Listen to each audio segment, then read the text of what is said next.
This is the Humanist Report with Mike Figueredo. The Humanist Report podcast is funded by viewers like you through Patreon and PayPal.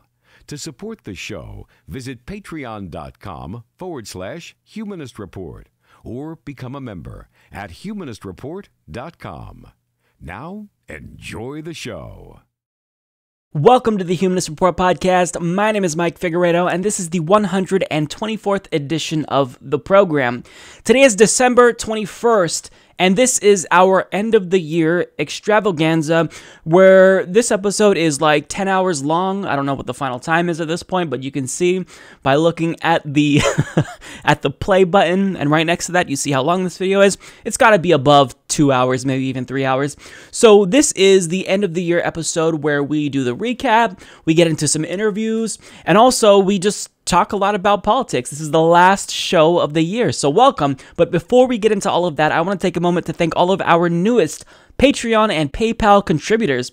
So this week we have Allison Swanson, Bai Dumbia, Chris Fuentes, Christopher Lyles, Dax McCoy, Eric Fry, Garrett Luttrell, Jennifer Panic, John Mandeville, Joseph Figueroa Rivera, Kim Hightower, Luis Morelos, Padriac O. Loingsai, S.C. Nelson, Tim J. Sawyer, Truk Do, Valton Morgan, and Waiting to Fade. So thank you so much to all of these kind individuals. If you'd also like to support the program, you could visit humanistreport.com/support or check out patreon.com/humanistreport.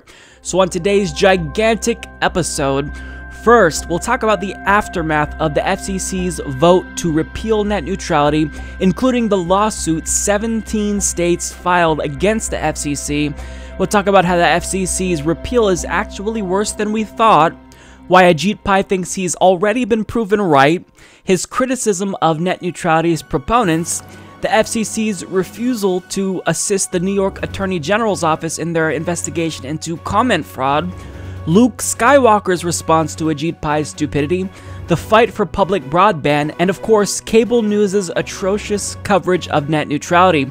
Also in this episode, we'll talk about Doug Jones and how he's already poised to betray the very voters that helped him get elected.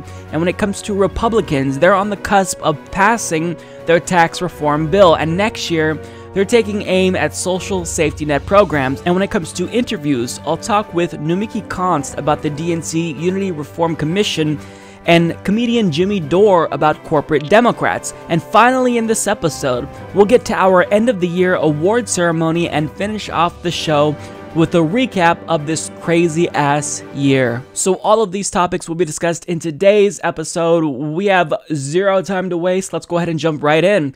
Enjoy the show. So even though the FCC already voted to repeal Title II net neutrality protections, the fight to save net neutrality is far from over actually, because immediately after the FCC made this vote, New York Attorney General Eric Schneiderman announced that he would be suing the FCC. Hi, I'm New York State Attorney General Eric Schneiderman. As we speak, the FCC has just voted to gut net neutrality. Today's vote is an early Christmas gift to big telecom companies. New Yorkers deserve a free and open internet, and that's why my office will sue to stop the FCC's illegal rollback of net neutrality. We will be filing a claim to preserve protections for New Yorkers and all Americans, and will be working aggressively to stop the FCC's leadership from doing any further damage to the internet and our economy. Now, since Eric Schneiderman made this announcement, 16 other states have already signed onto his lawsuit, including California, Oregon, Vermont, Washington, Delaware, Hawaii, Iowa, Illinois, Massachusetts, Kentucky, Maine, Maryland, North Carolina, Mississippi, Pennsylvania, and Virginia. And that's just one of multiple ways that we're fighting the FCC here, because you can also put pressure on Congress to overturn the FCC's decision, since there is a law known as the Congressional Review Act, which allows Congress to invalidate regulatory changes made by government agencies. And as Evan Greer explains in an op-ed for HuffPost, the CRA lets elected officials in Congress overrule actions taken by federal agencies like the FCC, and it's different from a normal bill because it only requires a simple majority in the Senate and House to pass. Now, the only problem with the Congressional Review Act is that Congress only has 60 days to act. So if they're going to get this done, if we're going to use the CRA to save net neutrality, then we've got to act quickly, and we've got to put a lot of pressure on our elected officials. However, the good news is that the Senate is already planning to vote on this. So according to John Brodkin of Ars Technica, U.S. Senate Minority Leader Chuck Schumer said he will force a vote on a bill that would reinstate the Federal Communications Commission's net neutrality rules. Legislation to reverse the repeal doesn't need the support of the majority leader, Schumer said during a press conference Friday, according to The Hill. We can bring it to the floor and force a vote. So there will be a vote to repeal the rule that the FCC passed. Now, realistically speaking, even if the Senate is able to muster up enough votes to pass this, well, the chances of it passing in the House are slim to none. So I think that the best way we can possibly save net neutrality is pursuing this through the courts. However, that doesn't mean that we shouldn't at least try to save net neutrality. So we should still be calling our senators. We should still call our representatives and let them know that we want them to use the Congressional Review Act to nullify what the FCC just did. However, in the process of trying to save net neutrality and pursuing a congressional solution, we do have to be cognizant that there are fake friends out there that are pretending to support net neutrality when actually what they're proposing is pretty harmful. Just as promised, we have a bill, the Open Internet Preservation Act. We can do this now that Chairman Pai has successfully done his job of getting the net neutrality rules off the books. And we are back to Title I for an internet service. And yes, to preserve a free and open internet. No blocking, no throttling, disclose all of the rules. And this is, we're doing it right now. We're getting ready to drop this bill. It is my honor to sign this bill. Now, as Fight for the Future explains, what Marsha Blackburn is proposing here is a net neutrality in name only bill, and this bill doesn't do what she wants us to think it will do. So by getting us to call Congress and ask them to sign this bill, we'll be doing her dirty work for her. And we have a reason to not trust Marsha Blackburn because she did take $600,000 from the telecom industry. She also voted against our online privacy earlier this year, and brazenly so. So if you are going to call Congress, make sure that you specifically tell them that you want them to utilize the powers granted to them in the Congressional Review Act to nullify this law. You don't support Marsha Blackburn's phony bill. You support them stopping the FCC through the Congressional Review Act. It's very important, I think, to make that distinction. Now, there are other ways to save net neutrality permanently, and that means that as citizens, it's our responsibility to show up to city council meetings across the country and push for public broadband. It's one way to ensure that we always have net neutrality, because if we're not relying on these large multi-billion-dollar companies like Comcast and Verizon and AT&T, and we have our own public option, then that means we don't have to worry about it anymore, because our own municipality-run internet, they're not going to do what Comcast and Verizon wants to do because it's owned by the citizens. And it's also cheaper. It forces other internet service providers in your area to compete. So here's the thing that I want you all to take away. Even though the situation seems grim, and it is, we do have to realize that the fight is far from over. And to the chagrin of Ajit Pai, we're never going to back down. We will continue this fight, and we will make sure that we undo the damage that this vote caused. FCC Chairman Ajit Pai has repeatedly insisted that his political opponents, people in favor of net neutrality, have resorted to being hyperbolic when it comes to the discussion surrounding net neutrality. In fact, this is what he had to say about our legitimate concerns about his repeal plan. Those on the other side have literally nothing other to peddle than hysteria and misinformation and fear about the light touch approach that we had for most of the Internet's existence. So I would hope that people would focus on the facts, but again, given what's transpired over the last several weeks, I'm not surprised at all. So much of this hysteria is simply misplaced. As we will see going forward, getting this regulatory system right means better, faster, cheaper Internet access for all Americans across the country. So that's what he thinks about you. That's what he thinks about our desire to protect net neutrality. And believe it or not, he's already smugly declaring that his repeal plan is proving him right, because the very next day after they voted to repeal net neutrality,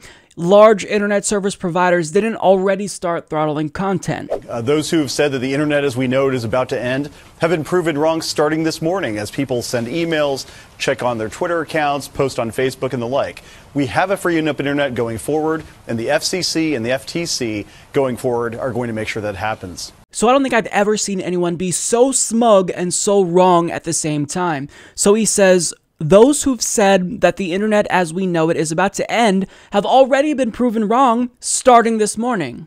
So the logic here is that since they just voted to repeal net neutrality and Verizon and Comcast haven't already rolled out tiered internet plans the very next day, it must mean that all of the commotion over net neutrality was misplaced, thus proving Ajit Pai right. However, there's a couple of problems with this assertion.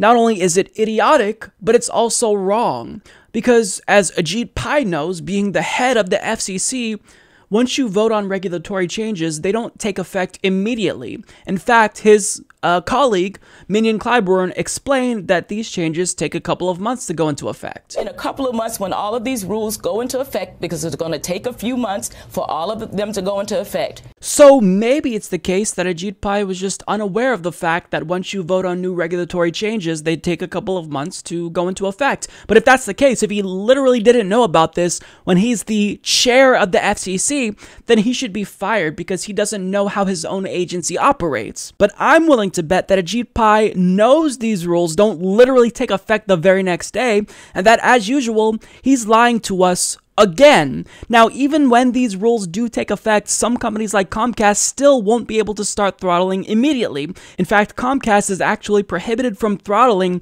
until September of 2018 because of previous agreements that they've signed. And if you seriously think that these companies are dumb enough to roll out sweeping changes immediately when the public is still engaged and paying attention to the issue of net neutrality, then Ajit Pai is even more naive than I previously thought. But this is the head of the FCC, a major governmental agency. So if he says something that ignorant, he's not misinformed, he's just lying to you. But for those of us who are still concerned about net neutrality and freedom on the internet, well, he's telling us that we really shouldn't be worried about freedom on the internet because there's still going to be one agency that will be policing the internet, the FTC. As I said, the FCC and the Federal Trade Commission are going to continue to be cops on the beat. So if there's any company, any internet service provider that acts in any competitive way, we will take action accordingly. Now, he's being incredibly dishonest here because what he's not telling you is that the FTC is only able to take action in the event an internet service provider is not transparent about their anti-competitive, anti-consumer conduct. So in the event Comcast, for example, throttles a particular company, well, there's nothing the FTC does so long as Comcast is upfront about what they're doing. Now, Minion Clyburn, who is an FCC commissioner and colleague of Ajit Pai's, explains it way better than I can. And the FTC can only help you after a harm is done. So if you can prove that it's unfair or deceptive, then the FTC can protect you. But it's not deceptive if I've disclosed. And who knows what the definition of fair will be going forward. Now, all you have to do is put it in a small print in paragraph 25, and you will be able to do what you want. You will be able to control my experiences, you meaning the internet service provider, and I have to hope for the best. And there's no agency that will stop it. So clearly, he's not being honest about the tremendous amount of power he just gave to ISPs, which is why nobody believes him. And if you watch this full interview, you'll see that Steve Doocy, a Fox News host, is even presumably skeptical about what Ajit Pai is doing, and it seems like he smells bullshit too. Here's what I want to know. Is my internet going to slow down? What I'm paying right now, I'm okay with it, a little high, but is it going to slow down? Will I be able to pay for more? What's the deal for me, the average consumer? Well, Steve, the answer is yes. And if you really want to learn about what's to come with no net neutrality, you should probably stop listening to people that you work with, because Fox News is notorious for their lies when it comes to this issue of net neutrality. Now, I've already provided you guys with countless examples on this channel about how Ajit Pai is lying through his teeth about everything. However, this next clip that I'm going to show you might be the best example that demonstrates just how disingenuous and deceitful Ajit Pai really is. So take a look and I'll explain to you why what he's saying, even though it seems benign, is actually a huge lie. Ajit, if we had stayed with net neutrality and there had been, say, a President Hillary Clinton, I mean, where could this have gone? What type of regulation could we see? They would have banned, for example, free data offerings by wireless companies, where the wireless company will say you can stream data, music, video, and the like exempt from any data limits. They would have banned that. They probably would have gotten into price regulation, which is essentially the government deciding how these businesses are going to operate. Now, what he's saying here at face value, it seems reasonable, right? I mean, of course, we want internet service providers and carriers to be able to offer unlimited data plans to their customers. Who wouldn't be in favor of that? But what he's not telling you is that these so-called unlimited data plans aren't what they seem, because Verizon, for example, sells different tiers of unlimited data packages to customers where it actually throttles video content unless you pay more. Now, second of all, when companies like Verizon offer to exempt certain apps from data caps,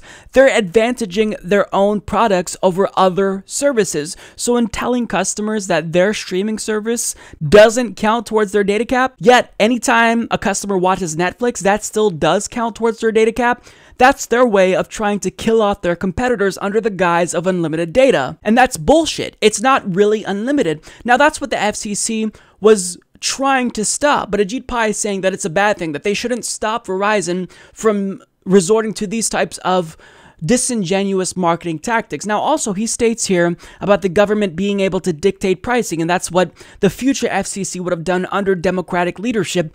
However, he's implying that it's a bad thing that the government is able to stop these companies from ripping you off by imposing tiers, by offering internet to you like television packages. That's somehow a bad thing according to Ajit Pai. Now, he's not saying this explicitly, but that's exactly what he means. But to say that Ajit Pai is lying is becoming so obvious that it's a term that's as evident as water is wet, for example. Anytime his mouth is open, he's usually lying, because that's all he can do. Because since the overwhelming majority of the American people, including his own party, are against what he's doing, he has to lie in order to cultivate support for his plan. He has to pretend to be in favor of a free and open internet when we know that he's not in favor of a free and open internet. And he paints people who are in favor of a free and open internet as the enemies to a free and open internet. It's incredibly frustrating to me. Now, as you all know, I've previously talked about the fraud that was committed at the behest of internet service providers during the FCC's comment process for the repeal of net neutrality. And this is an important issue because people's identities are being stolen from them, and this includes the identities of deceased individuals as well. For example, in a now viral tweet, Mackenzie Aston explains how on the day the FCC voted to repeal net neutrality, her mom would have turned 71 years old. But she didn't, because she died in March of 2016. Now, in a question to Ajit Pai, Mackenzie asks, can you please take the time to explain to me how she made 3 separate comments in support of ended net neutrality more than a year after she died? Now, of course, Ajit Pai had no response from Mackenzie, but it's not just Mackenzie who experienced fraud here, because other people's identities were used to file anti-net neutrality comments with the FCC. And this doesn't just include normal people, this includes US senators. So Senator Jeff Merkley also spoke out saying, turns out someone impersonated me during the FCC net neutrality comment period. Further proof of forged comments in this process. We need to get to the bottom of this and demand justice for those who sought to be heard. And as you can see here, even though Jeff Merkley supports net neutrality, his comment was obviously against net neutrality. Now, I've actually previously reported about how it's not just normal people, but it's also celebrities, and even President Obama had comments filed on his behalf under his name that were against net neutrality. So under these circumstances, you'd think the FCC would do what they can to assist the New York Attorney General with his investigation into comment fraud. But the FCC, under the leadership of Ajit Pai, isn't just sitting out this investigation, but they're actively trying to block the New York Attorney General's office from investigating this. And because of this, we have reason to believe that Ajit Pai is trying to actively obstruct justice.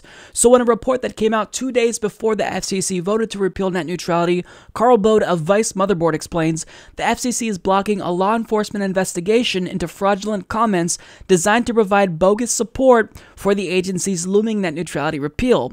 New York Attorney General Eric Schneiderman recently announced his office has been conducting an investigation into who submitted millions of fraudulent comments, some using the identities of dead people during the public comment period. According to Schneiderman, his office made 9 attempts over a period of 5 months to obtain server logs, API key details, or other information that could aid his office's investigation into the identity theft. But in a public letter to FCC boss Ajit Pai, Schneiderman noted that the agency simply refused to aid the investigation in any capacity whatsoever. Last week, the FCC doubled down on its refusal to cooperate in a more formal response to the AG. Now, the FCC's general counsel, Thomas Johnson, basically responded to the New York Attorney General's office by saying, well, we're not going to comply with you because, one, those comments don't matter to us anyway. They have no bearing on the vote to repeal net neutrality. And two, to supply you with information would be too burdensome for us. He literally used the term too burdensome. But that's your job. Fraud occurred, and you are now blocking one Attorney General's office from investigating that fraud. If people's identities were used, aren't you worried about even further implications and what this could mean? If their names were used, then their addresses could be in a database, their credit card information and social security numbers could be in a database. So in order to prevent further fraud from occurring, aren't you concerned? Don't you want to comply with the New York Attorney General's office? Well, the FCC at this point has said no, and they've given the New York Attorney General's office the middle finger. They don't want the New York Attorney General snooping around in the FCC, and this begs the question, what do they have to hide? I mean, they already got what they wanted. They already voted to repeal net neutrality, so they have nothing to lose in complying with the Attorney General and giving him the information he needs to complete his investigation. Either they don't want the New York Attorney General to conduct this investigation because they're worried that it could delegitimize their vote. Well, that doesn't seem like a plausible option because too late. This vote is already illegitimate, and we are doing everything we can to stop it.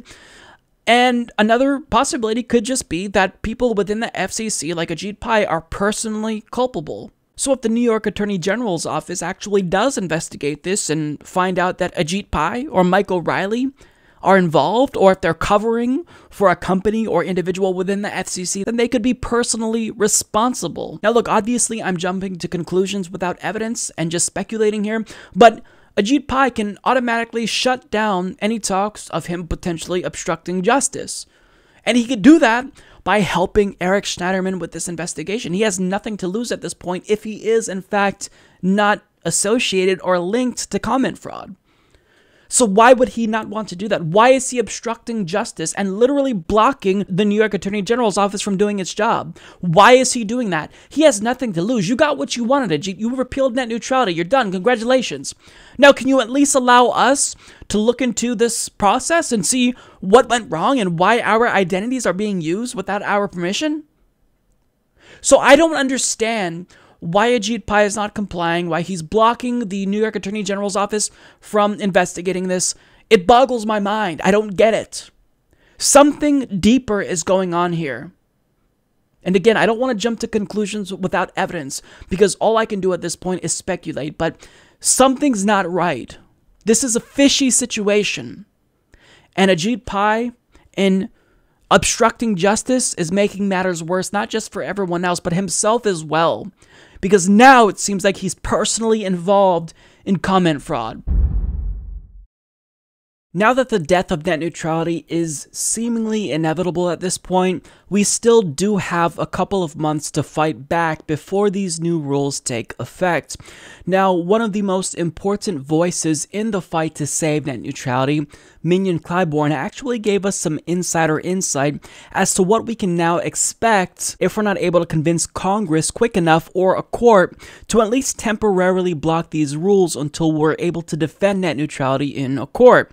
And she paints a really bleak picture when it comes to what the internet would look like in the future without net neutrality. In fact, this repeal of net neutrality is even worse than we previously thought. But before I get to what she said, I can't not talk about how little respect FCC Chairman Ajit Pai has shown her throughout this process. So for example, after she gave an impassioned 20-minute speech prior to the FCC's vote to kill net neutrality, this is how Ajit Pai responded. Thank you. Thank you, Commissioner Clyburn. I'm going to mark you down as a no. So that's it. Commissioner O'Reilly. So, time and again, Ajit Pai has demonstrated that this is all just a big joke to him. And after she gave a passionate speech about an issue that the overwhelming majority of Americans care about, that's all Ajit Pai had to say. Unreal. And when it comes to the lone hyena that was laughing especially loud after he made that quote joke, if they're not a literal executive from Comcast or Verizon, then they've got to be as big of a shill as Ajit Pai himself.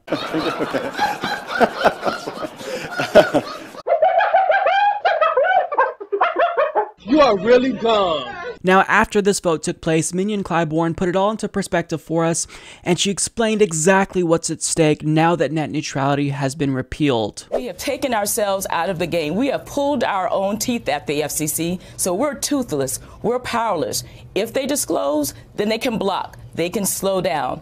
They can prefer traffic or websites or applications over the other. And when they say they have no incentive to do so, I say past this prologue. These companies have indeed slowed down competing traffic, blocked competing voice services. They've done so in the past. If they've had business interests, they have shown preference to their interests over competitors who are attempting to thrive online. And that's what's at stake. Now, after she clearly explained that net neutrality was essential for a free and open internet because these large multi-billion-dollar internet service providers have a history of anti-consumer and anti-competitive conduct, one of the hosts there apparently wasn't paying attention because just a couple of minutes later he asked her this question. But a lot of the critics of net neutrality are saying all of you need to take a breath and calm down. You're hyperventilating about something that nobody has any proof is actually going to happen. What's your response to them? I say past this prologue. These companies have indeed slowed down competing traffic, blocked competing voice services. They've done so in the past. If they've had business interests, they have shown preference to their interests over competitors. Had you been paying attention, you wouldn't have needed to ask that question. But Mignon Clyburn, in explaining the damage that this is going to do, she really explains how shady business practices from ISPs, that's really just the tip of the iceberg because this issue goes much deeper. And she explains in this next clip how the death of net neutrality actually impacts democracy. We would not know anything about Ferguson, Missouri if the provider was able to block or throttle. Because the media outlets, you remember, they weren't covering Ferguson. That's right. They weren't covering that movement until that hashtag started trending. That's the power of the internet. We will be better able to tell our stories, to promote our businesses, to enhance our ability to find out what's going on in the world, but not if an internet service provider has the keys to our success, the keys to the internet, that they will be able to block or slow down or inhibit free speech. That's what's at stake today. So the implications of this are just downright terrifying because if Comcast, for example, doesn't want to talk about a particular issue, like Ferguson, well then all they have to do is make sure that those stories don't gain traction online. And now, with this vote, they have the power to block and throttle internet news agencies that do want to talk about these issues. So they no longer have to compete with internet news agencies. They no longer have to feel pressure to cover what everyone is talking about online now that they have the power to block and throttle content. But Ajit Pai assures us that we don't actually have to worry about internet service providers blocking and throttling content because there's still going to be one government agency that will police these ISPs. The FTC. The problem is that the FTC is incapable of dealing with net neutrality. They don't have the power, nor do they have the experience needed to protect the internet. And furthermore, when it comes to ISPs violating net neutrality, Minion Clyburn explains that what the FCC did here with this vote is actually worse than we thought. We punted. We said the Federal Trade Commission, the FTC, will be the one that will protect you. But what we didn't tell you is the FCC does not have real clear authority, and the FTC can only help you after a harm is done. So if you can prove that it's unfair or deceptive, then the FTC can protect you. But it's not deceptive if I've disclosed. And who knows what the definition of fair will be going forward. Now, all you have to do is put it in a small print in paragraph 25, and you will be able to do what you want. You will be able to control my experiences. You meaning the internet service provider, and I have to hope for the best. And there's no agency that will stop it. So what she's saying here is just incredible to me.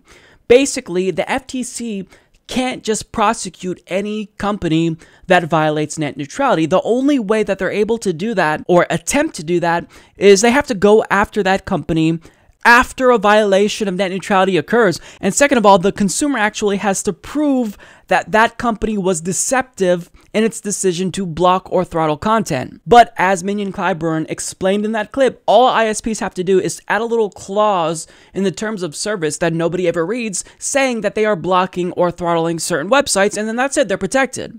So now that we know this, well, this obviously implies that the FTC is even going to be more useless than we previously thought. But since the FTC is useless, one would expect states to come to the rescue and implement their own net neutrality protections. But as Minion Clyburn explains in this next clip, well, the FCC's vote stopped states from doing that as well. And not only did we say the states can't play in this space, they can't protect or enhance consumer protections for their own neighbors and citizens, we didn't give them proper notice. So that process in and of itself is flawed. So this whole process leading up to this decision, it's obvious that the fix was in. No matter what millions of Americans said, no matter how much notice we did not give, they were going to repeal the net neutrality rules, due process or not. So not only is the FCC getting out of the game of enforcing net neutrality, but they're making sure that they tie the hands of any other governmental body, like states, from coming to the rescue to enforce net neutrality themselves. So it's just absolutely absurd to me. They're not only against net neutrality, but they're making sure that we have no legal recourse if companies do in fact violate net neutrality. And what Minion Clyburn alluded to in that last clip was that Ajit Pai was not doing what he was supposed to do as the head of the FCC. And she actually joined her colleague, Jessica Rosenworcel, in suggesting that it may be the case that Ajit Pai is currently obstructing justice by his actions. I don't understand why the agency that in the past has worked cooperatively with attorneys general basically ignored the cries from the attorney general saying, you know, we've got stolen identities. And we've even found traces to Russia, about 500,000 pro-repeal, people who wanted to get rid of net neutrality protections. They can prove that information, those submissions were made by from Russian influencers. So it's perplexing to me that if we see a process that has been compromised, our online system has been compromised, which skewed the opinions that people saw over the internet, meaning those who wanted to get rid of net neutrality protections, it made it look like more people wanted to, when in fact the vast majority of legitimate commenters were pro-net neutrality. They wanted to keep our rules in place. And for those reasons, Ajit Pai is not only allowing fraud to occur, but he's actually complicit in the fraud by blocking the New York State Attorney General from doing this investigation. He's not complying with Freedom of Information Act requests. He's not supplying them with information that they need to prove that fraud was committed. Now, when she talks about the potential use of Russian troll farms submitting fake comments, this isn't like the usual Russian hysteria we see from Democrats, because there actually are troll farms all over the world that could very well be culpable. But I'm especially interested in finding out if any large internet service providers, or even Ajit Pai himself, are linked to one or more of these troll farms in any way, because we know that they have an interest in making it seem as though the public was on their side, when we all know that that's not the case. So this is disturbing, but I will say that I'm incredibly thankful for the insight that Minion Clyburn is providing us with. I will say that I really wish that she would have spoken out sooner, like her colleague Jessica Rosenworcel, but nonetheless, you know, I don't want to denigrate what she's doing here, because in speaking out and providing us with this insight as to what this repeal would do, I think that, you know, what she's doing is invaluable. So in the end, we have to fight, because now that we know specifically what this repeal of net neutrality means for the future of the internet, it's worse than ever, and we have to fight back. So even though it's no secret that FCC Chairman Ajit Pai is a pathological liar, every now and then he does inadvertently tell the truth. Now, typically he does this by contradicting a previous argument he's made in order to validate a different lie he's telling. So when he was asked about our ability to access content online after the repeal of net neutrality takes effect, this is what he had to say. And I actually don't know what I think of this, but here's the line that if net neutrality is rolled back, that a handful of companies will be able to control content. And if they don't like what they're seeing or you're broadcasting, they can shut it down. Should we be worried about that? No, I think what net neutrality repeal would actually mean is that we once again have a free and open internet. The government will not be regulating how internet service providers, how anyone else in the internet economy manages their networks. Now, the reason why he says we shouldn't be worried about this is because it actually hasn't happened yet. Case in point. All of these harms that these celebrities and whatnot are talking about are all hypothetical. There's no market failure here. Internet service providers are not and have not blocked content willy-nilly. So according to him, we shouldn't be worried about large internet service providers engaging in anti-competitive conduct because they haven't done this before. Except in an interview with the Daily Caller, he actually said something that was the opposite of what he's saying here. Is it your view that the FCC's rules are redundant to the activities of the FTC, for instance? Well, I think it's number one that the FCC is trotting on ground that has already been plowed by the FTC. Right. I mean, the Federal Trade Commission for a long time has policed these very practices. For example, they have cases involving AT&T and TracFone and other wireless companies for this very practice of throttling. So I think it is duplicative in that sense. But more fundamentally, I think it's also a question of how do you want to approach the risks that are there in terms of internet service provider behavior? Do you want the FCC to be preemptively regulating everybody, or do you want the FTC to take more targeted action? And I think, and some Silicon Valley entrepreneurs too, like Ben Thompson of Stratechery, think that the best way is to have the scalpel of the FTC as opposed to that sledgehammer from the FCC. So not only did he admit once again that there is a risk associated with the repeal of net neutrality, but I want to replay the important part again. Cases involving AT&T and TracFone and other wireless companies for this very practice of throttling. Oh, so apparently, according to Ajit Pai, there are cases where internet service providers did throttle other companies, their competitors. But I thought that you said that wasn't happening. Internet service providers are not and have not blocked content willy-nilly. Gotcha, bitch! So notice how the evidence he uses changes depending on the argument he's trying to make. So if he's trying to convince you that the FTC is the only agency we need to be on the beat and enforce net neutrality, then he'll cite examples as to how the FTC actually prosecuted companies like AT&T who were guilty of throttling. But when he's trying to convince us that nothing bad will result from the repeal of net neutrality, he then tells us that these companies have never throttled and they wouldn't do just that once he gives them the power to do just that. And all of these harms associated with the repeal of net neutrality that we keep talking about, they're only hypothetical. So clearly his story will change depending on what he's talking about. Isn't that convenient? Now, the reason why nobody believes him is because he keeps contradicting himself, so he's obviously lying. But second of all, even conservatives, people within his own party, are against what he's doing because he is allowing for the possibility that large internet service providers like Comcast can block or throttle access to conservative websites as well. This is a reality he doesn't want to acknowledge, but thankfully, Tucker Carlson, in an interview he did with Ajit Pai on Fox News, actually brought this possibility to Ajit Pai's attention. I guess what's changed is we're in the middle of the biggest witch hunt in American history, and corporations are complicit in that. So what would happen if this is repealed and the Southern Poverty Law Center says, you know, I saw Fox News the other night, that's hate speech, internet service provider shut them down. What would prevent the service provider from doing that? Well, one thing is that the FCC requires transparency. If any ISP engaged in that kind of conduct, they would have to disclose it. Additionally, the Federal Trade Commission would have jurisdiction over it. But I think you've actually put your finger on something that's very important that I've talked about. Where is the real threat to the free and open internet? And one of the things that people have suggested is it's not internet service providers, it's some of the content companies that decide what you see on the internet and, more importantly, what you don't see. Where's the transparency there? Shouldn't we have a conversation that involves them as well? Sure, but companies like Facebook and Twitter, who do sometimes block conservative accounts, don't have the ability to block all of the internet, whereas ISPs do. Twitter and Facebook can't control the totality of the internet, but again, internet service providers do, and transparency isn't going to stop them from resorting to anti-competitive, anti-consumer business practices, because it's not like the FCC is mandating that these companies hold a press conference every time they decide to throttle a new website. All they have to do is disclose that they're doing that in their terms of service, which 99.999% of the population will not read.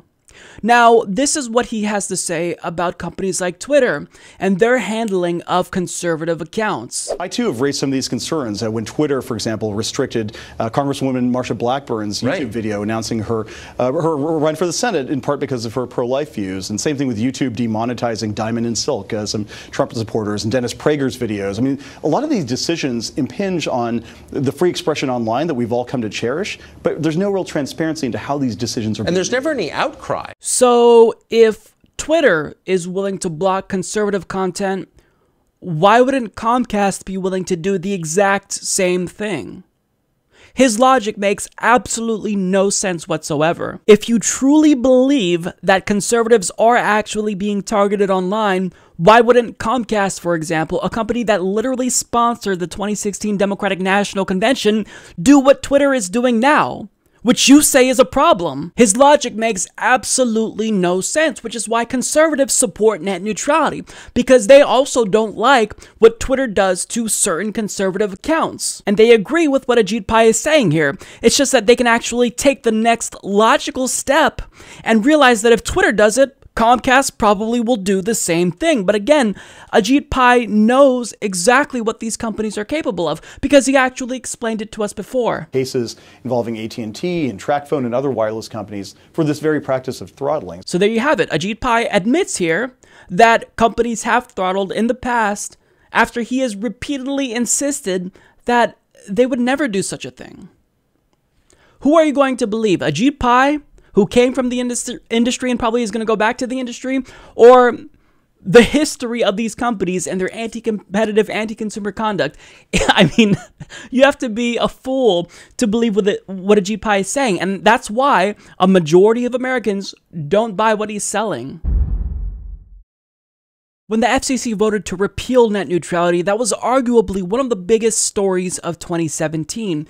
But when it comes to coverage of the issue of net neutrality, particularly on cable news shows, well, we've seen a lot of propaganda being done at the behest of multi-billion-dollar internet service providers.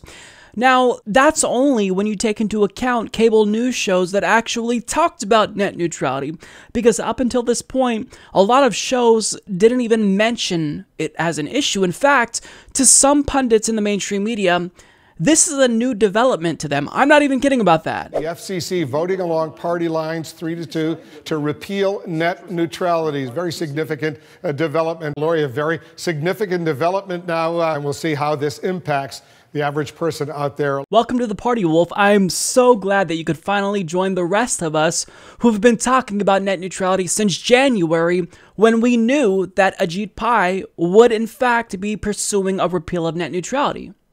So it's only a development if you haven't been paying attention, but aren't you supposed to inform the American people? So why weren't you informing the American people? If you're not informed yourself, then you shouldn't be a broadcaster. But Wolf Blitzer, not to just pick on him, because he's not the only one who has recently learned about the importance of net neutrality, because in an interview with FCC Commissioner Minion Clyburn, one MSNBC host actually couldn't figure out who was in favor of the repeal of net neutrality. Help us understand, who is it that wants this? Well, Stephanie, if you turn around and look behind you, you'll actually notice that there's a huge logo behind you, and that'll provide you with a hint as to who actually wants this, because Comcast, who owns the company you work for, is one of the biggest spenders when it comes to anti-net neutrality lobbying. But Stephanie isn't the only one at MSNBC who can't figure out who's behind this. Who is really pushing this? Who's behind this? Look behind you. But look, I don't want to be too hard on these MSNBC hosts, because they've at least come to a conclusion that net neutrality is good and they support net neutrality. But if you ask Tucker Carlson over at Fox News, well, he's so confused he doesn't know what to think about net neutrality. Again, I'm not even sure what I think of it, but it does seem like someone's spending a lot of money to lobby public opinion on this subject. Oh, I can assure you, Tucker, there's a lot of money being spent to lobby someone's opinion, but it's not the public's, because anti-net neutrality lobbying is 3 times as prevalent as pro-net neutrality lobbying. So money is definitely being spent, Tucker, but not in the way you think it is. Now, you might think that Tucker Carlson is dim-witted to not reach the same conclusion as 83% of the American people, because net neutrality is a no-brainer. Who would be against it? But I honestly don't know what's worse, Tucker Carlson's indecisiveness or this next host's naivete. We're trying to get I've been struggling to get a sort of a big picture sense of what the unintended consequences of this may be, because I'm prepared to take certain companies at their word that they're not intending to throttle back services and they're not intending to favor some services over others. So when companies like Comcast and Verizon spend millions upon millions of dollars every single year lobbying Congress so that way they're able to obtain the power to block and throttle content they don't like, we're supposed to believe them when they tell us that they're not going to block or throttle content they don't like, even though they have a history of doing just that, and they've been pressuring Congress to give them the ability to do that? How could you possibly be that naive? I mean, why on earth would he believe what Comcast is telling them? It's almost as if he's on their payroll or something. So at this point, as you can see, there's a lot of media hosts that are just playing dumb when it comes to the issue of net neutrality, but other hosts have decided to take a different approach. Some of them have decided to just be condescending to viewers. The move causing some on the left to paint an even dire picture with a CNN headline reading, quote, "End of the internet as we know it." Bum bum bum. You silly liberals, you're just being hyperbolic, except this isn't actually a partisan issue at all, because most conservatives actually don't have their heads stuck up their asses, unlike you, 73% to be exact, and they've realized that if Twitter is willing to kick conservatives off of their website, then what's to say ISPs won't cut off your access to conservative websites? I mean, this is a bipartisan issue because it affects everyone equally, but one conservative in particular doesn't see it that way. Thanks for the work that you're doing to deregulate, because obviously the regulatory regimes put in place as sort of a poison pill by the Obama administration with the help of the media are not going to benefit, I think, consumers either in the short or the long run. So thanks for the hard work you're doing. Thank you so much, Ajit Pai, for doing something that will specifically fuck me over personally. I really appreciate it. This is one of the most well-respected, quote, intellectuals on the right that's actually stupid enough to think that a company like Comcast wouldn't cut off access to his website in the event they said something Comcast deemed as hate speech, for example. So even though Twitter is willing to ban accounts from conservatives that they disagree with, Comcast would never do anything like that. They would never block the websites of conservatives they disagree with, would they, Ben?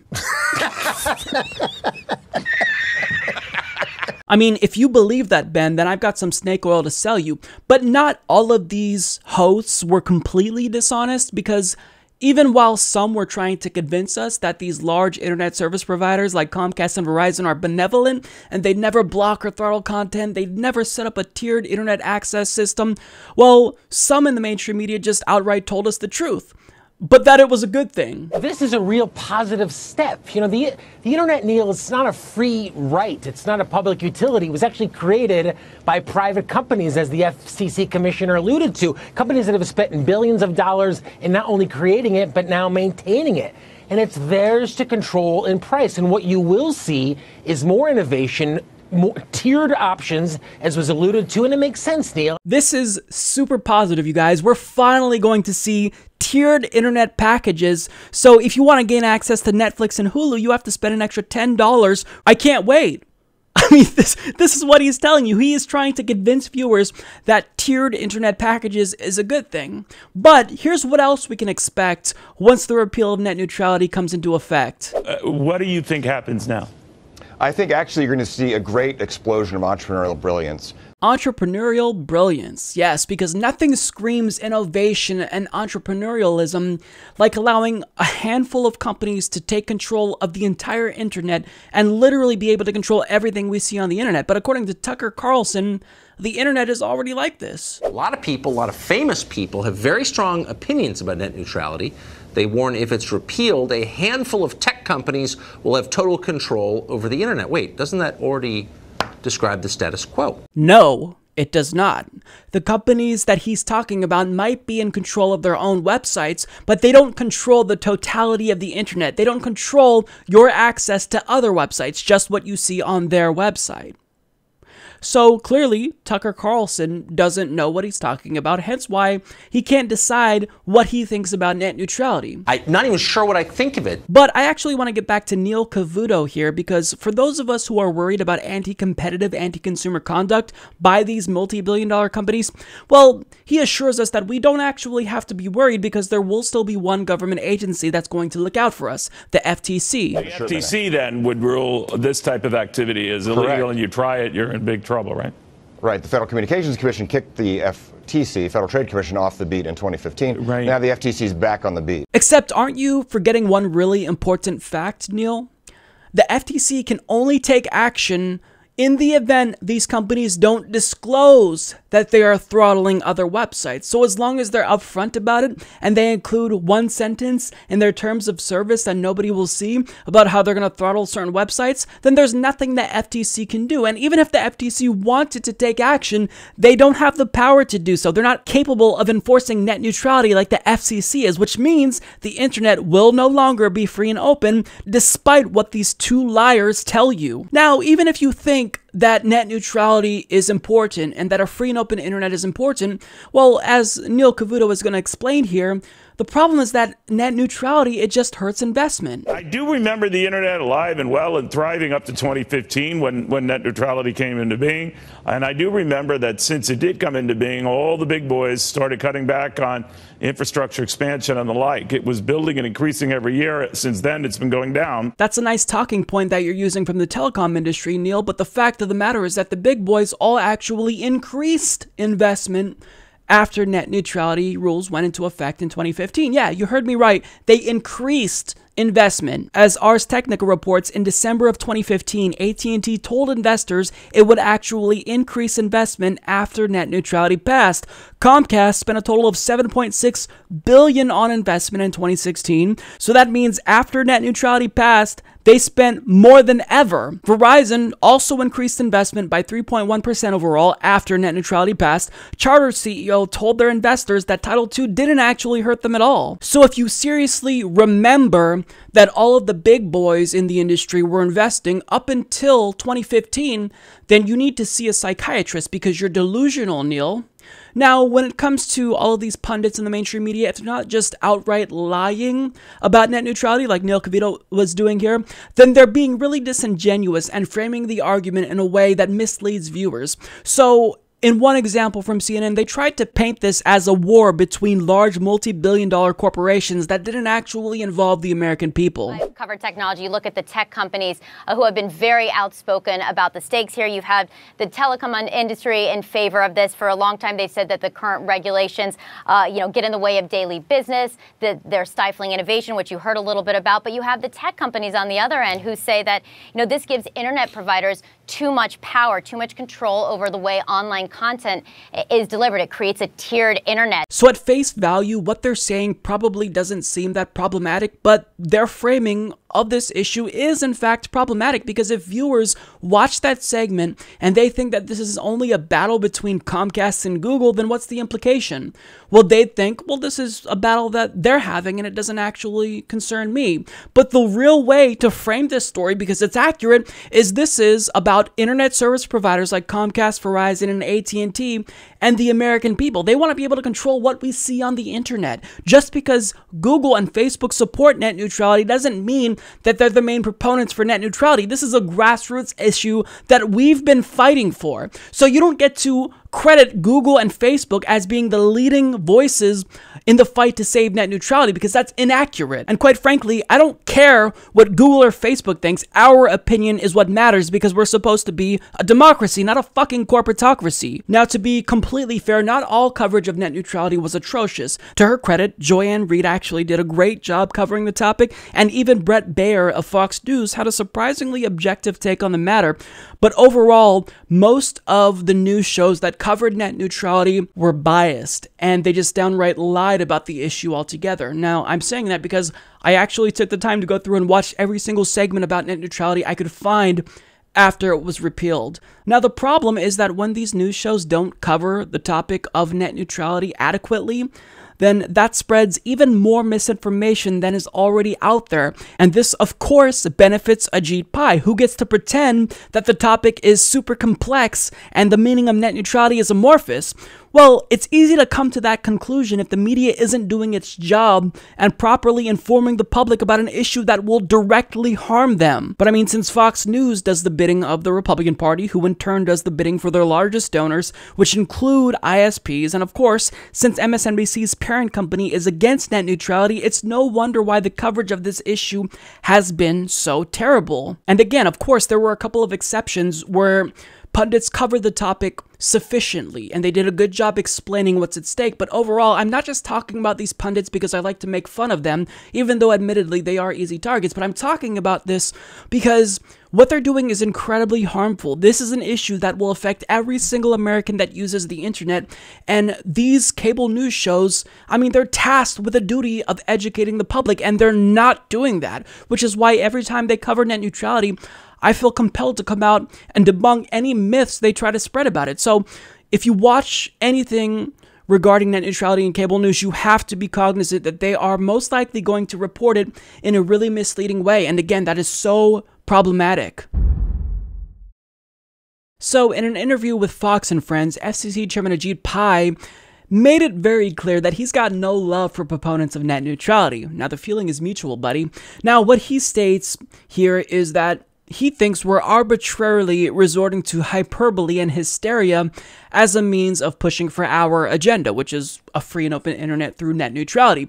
Now, in this interview, he's going to talk about how he just wishes that our side would take this debate more seriously. Ajit, you're a smart guy. You went to Harvard. You were general counsel for Verizon. You have Jimmy Kimmel calling you names. What'd you think of that? I think it's unbecoming of the seriousness of this debate, but again, it's not surprising. Actually, you know what? Thank you for that, Ajit, because I too believe that we should be taking this debate seriously, because net neutrality is a really important issue. So I'm glad that he brought up the things that undercut the seriousness of this debate. But truly, if there's anyone that could speak to the seriousness of this debate and how serious they've taken this issue, it's Ajit Pai, right? Because after one of his colleagues gave an impassioned 20-minute speech before the vote to repeal net neutrality, this is how seriously he took her speech. Thank you. Thank you, Commissioner Clyburn. I'm going to mark you down as a no. So that's Commissioner O'Reilly. Now, nothing expresses just how serious Ajit Pai is taking this debate than this next clip here.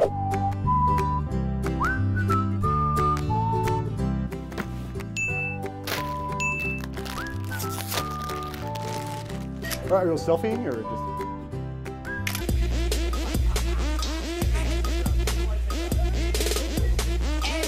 Ajit Pai reminds me of Pinocchio, except instead of his nose growing when he lies, his head starts bubbling. Hashtag Pai Bubblehead. Shreese, I find that really offensive. I always tell the truth.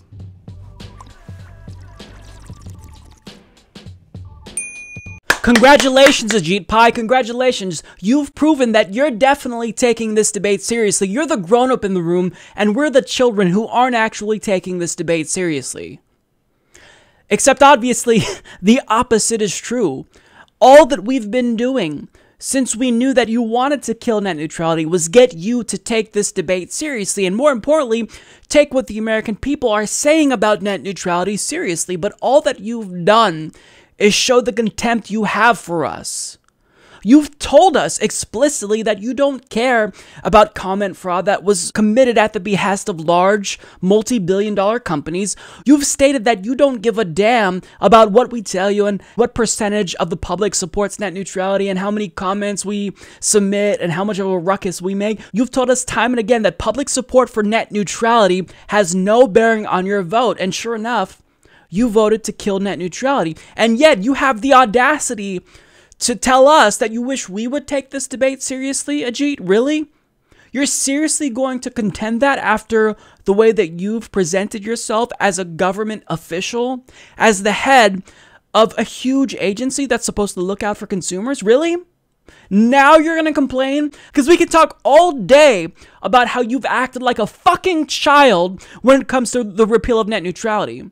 How you've basically spit in our faces and mocked us, and mocked the American people. In fact, speaking of mocking people, I remember at this closed event, the telecom prom, you mocked yourself. Now, people ask me, well, what keeps you up at night? And that's actually pretty easy. The thought of the FCC having to resolve a retransmission dispute between Verizon and Sinclair. I mean, how do you choose between your longtime love and your newfound crush?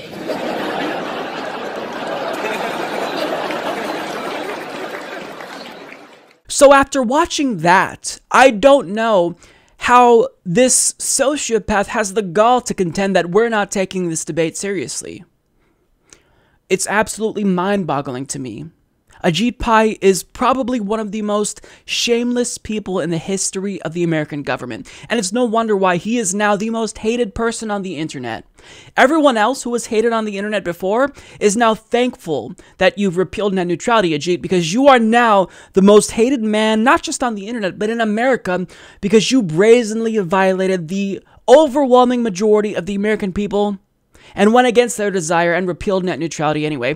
So cry me a river if you think we're not taking this debate seriously. If there's anyone who hasn't taken this debate seriously, if there's any one individual that undercut the seriousness of this debate, it's you, Ajit Pai.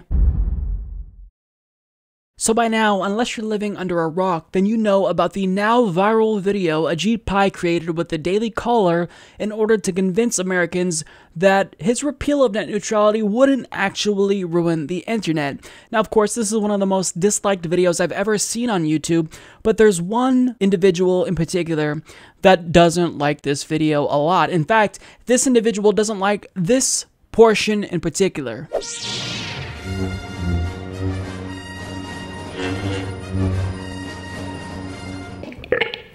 So, this video actually pissed off a Jedi. Mark Hamill, who, as you all know, plays Luke Skywalker in Star Wars, actually tweeted to Ajit Pai and trolled him in the most savage way possible.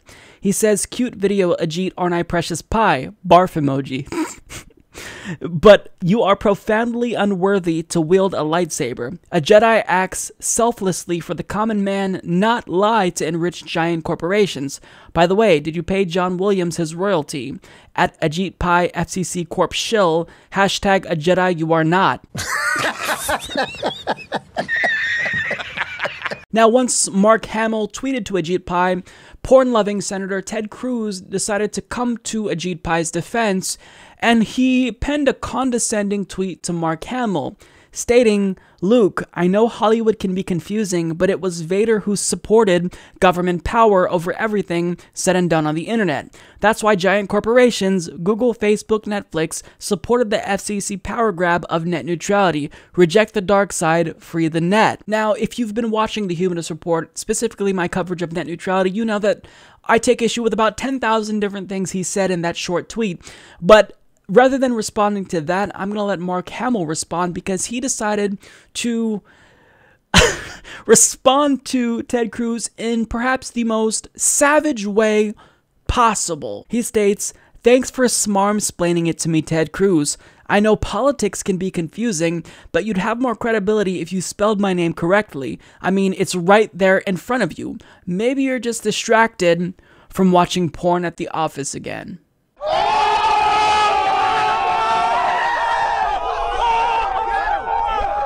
God damn.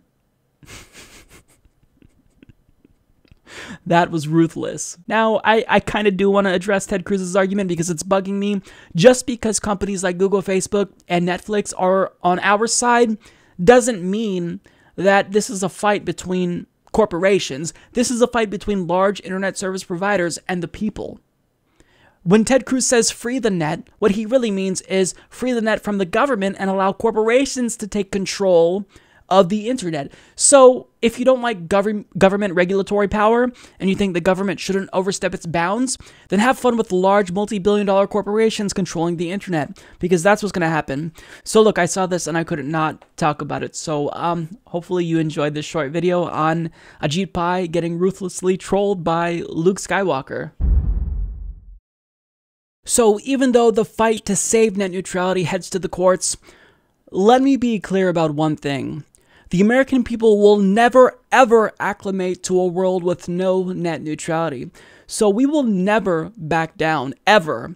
And if Ajit Pai thinks that we're ever going to stop, he's wrong. And to the chagrin of Ajit Pai, the opposite happened. He just catalyzed a new nationwide movement to solve this issue forever. So as Zaid Jalani of The Intercept reports, killing net neutrality has brought on a new call for public broadband, and he explains the Federal Communications Commission's 3-2 vote to repeal net neutrality rules has many worried that internet service providers will now build the same sort of tiered internet that some other countries have, where individual providers can collude to throttle traffic to certain websites and services in order to shake money from consumers or companies themselves, or both.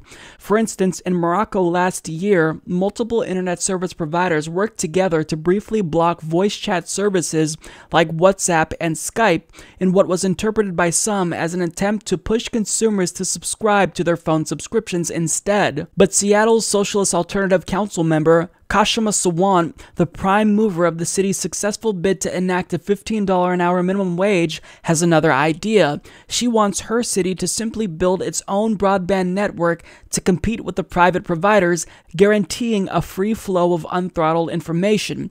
It may sound radical, but it's not unheard of. Today, around 185 communities in the United States offer some form of public broadband service.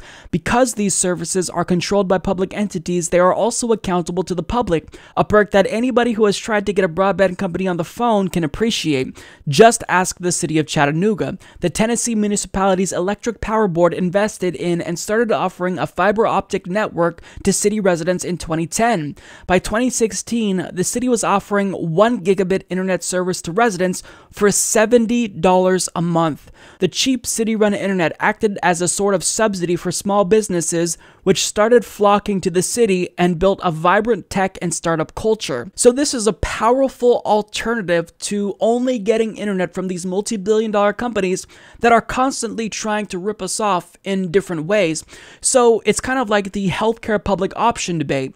So In 2010, as you remember, we argued that a public option was necessary to the Affordable Care Act because if individuals had the option of going with a government-run plan, that would force the private providers to compete with the government prices. And the same is true here. If there's a public option, then consumers will flock to that if the other providers in the area, like Comcast or Verizon, are going to be anti-consumer and hike prices. So Comcast and Verizon would be forced to compete in these municipalities with public broadband, and they'd have to actually offer internet that was good. So this would be huge. This would be a game changer. But of course, now that there's momentum building for public broadband, well, as you could have guessed, moneyed interests are trying to stop it. Jelani continues, a number of states with legislators backed by telecom giants like AT&T moved to ban cities from establishing their own broadband networks with statewide preemption laws. So the minute these large internet service providers saw momentum for public broadband building, they decided to buy off politicians, contribute to their campaigns, and lobby them to create laws banning public broadband. That is just them being openly corrupt and not caring about what the American people think. And it's not just that officials who are in state legislatures and city council governments are able to be bought off by these big companies, but also large moneyed interests are deciding to get involved in order to stop the nationwide movement for municipal broadband. And this now includes the Koch brothers, because as Susan Crawford of Wired explains, bad news for internet access. The Koch brothers are fighting low-cost open fiber nets. Look what happened in Louisville, Kentucky. It's a city of about 750,000, the largest in the state. Earlier this year, the city noticed that the state of Kentucky was funding a middle-mile fiber network designed to connect the state's 120 counties and provide cheaper connectivity for municipal buildings, Kentucky Wired. As part of the project, Louisville, also known as Jefferson County, would be able to run 100 miles of fiber alongside the state network for just the cost of materials. That seemed like a great deal to Louisville. The city estimated that if it installed fiber for city use from scratch, it would cost $15 million. With the Kentucky Wired offer, the same project would cost just $5.4 million, with half of that amount dedicated to placing fiber nodes in West Louisville, a struggling, de facto segregated area of concentrated poverty, poor health outcomes, and general economic distress. The public benefits of jumping on the Kentucky Wired offer would be substantial. Not only would West Louisville get a chance at better access for its homes and businesses, but the city could install fiber-controlled traffic signals, create better and cheaper connectivity for public safety agencies, and ship data around inexpensively to improve its operations. In a nutshell, the city would build the infrastructure and lease capacity to private internet service providers. We were looking at this as our Smart City Foundation. Grace Sumrall, Louisville's chief of civic innovation, says at least half of the new fiber capacity would be reserved for open access leases to encourage last-mile retail providers to wire homes and businesses, all for just the cost of fiber lines. So this is great. Louisville, they're on track to actually get public broadband. But when I told you about the Koch brothers and how they came into play, well, there's an organization called the Taxpayers Protection Alliance that began posting propaganda about how this was actually a plan by Google to get taxpayers to foot the bill for their fiber networks, when Google actually had nothing to do with this in actuality. So it was propaganda and lies spread by this group. Now, this group is linked to and funded in part by the Koch brothers and their network. And mind you, this group is based in Washington, D.C., not Louisville. So if we want public broadband, this is going to be a battle, and a tough battle. But here's the thing. If you want public broadband, the battle begins with you, because all you have to do is take action yourself. Go to your county's website, find out when the next city council meeting is, show up, and ask them for broadband. Ask them for a public broadband option. You may have to put in some work. You may have to collect signatures, but it's worth it, because if you have municipal broadband, you never have to worry about net neutrality again so long as you live in that county, because your own public broadband provider isn't going to throttle access to websites because you control it. You don't control Comcast, but you do control public broadband because that's owned by the taxpayer. So this is a huge step towards securing net neutrality.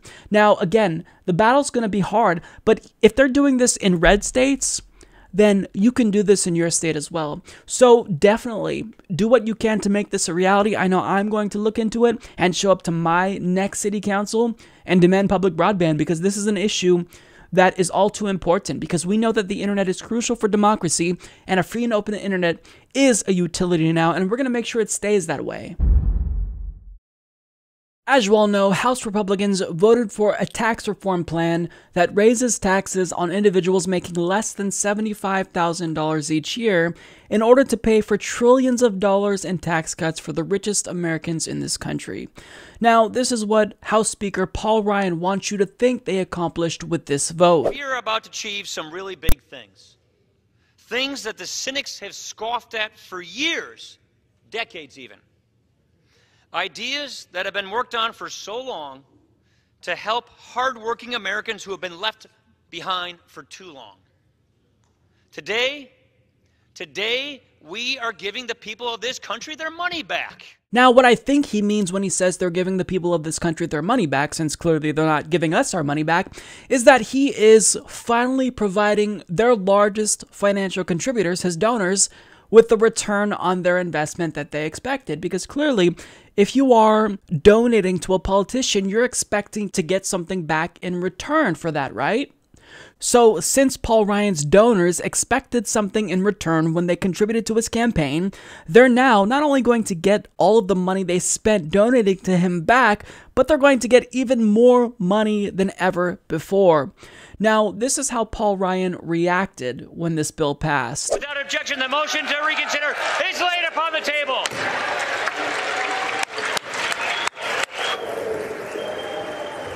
Now, as you can see there, Paul Ryan had a little extra pep in his step because he's really happy about this. Paul Ryan is a millionaire himself, so this is a tax plan that will personally enrich himself. But not only that, it will enrich other lawmakers, because at the very last minute, Republicans actually snuck in a provision that would encourage reluctant Republicans to finally get on board by not just further enriching their donors, but lawmakers personally. But before I get to that, at the rate this bill is expected to move through Congress, let me just take a moment to update you in the event anything changes after I film this segment.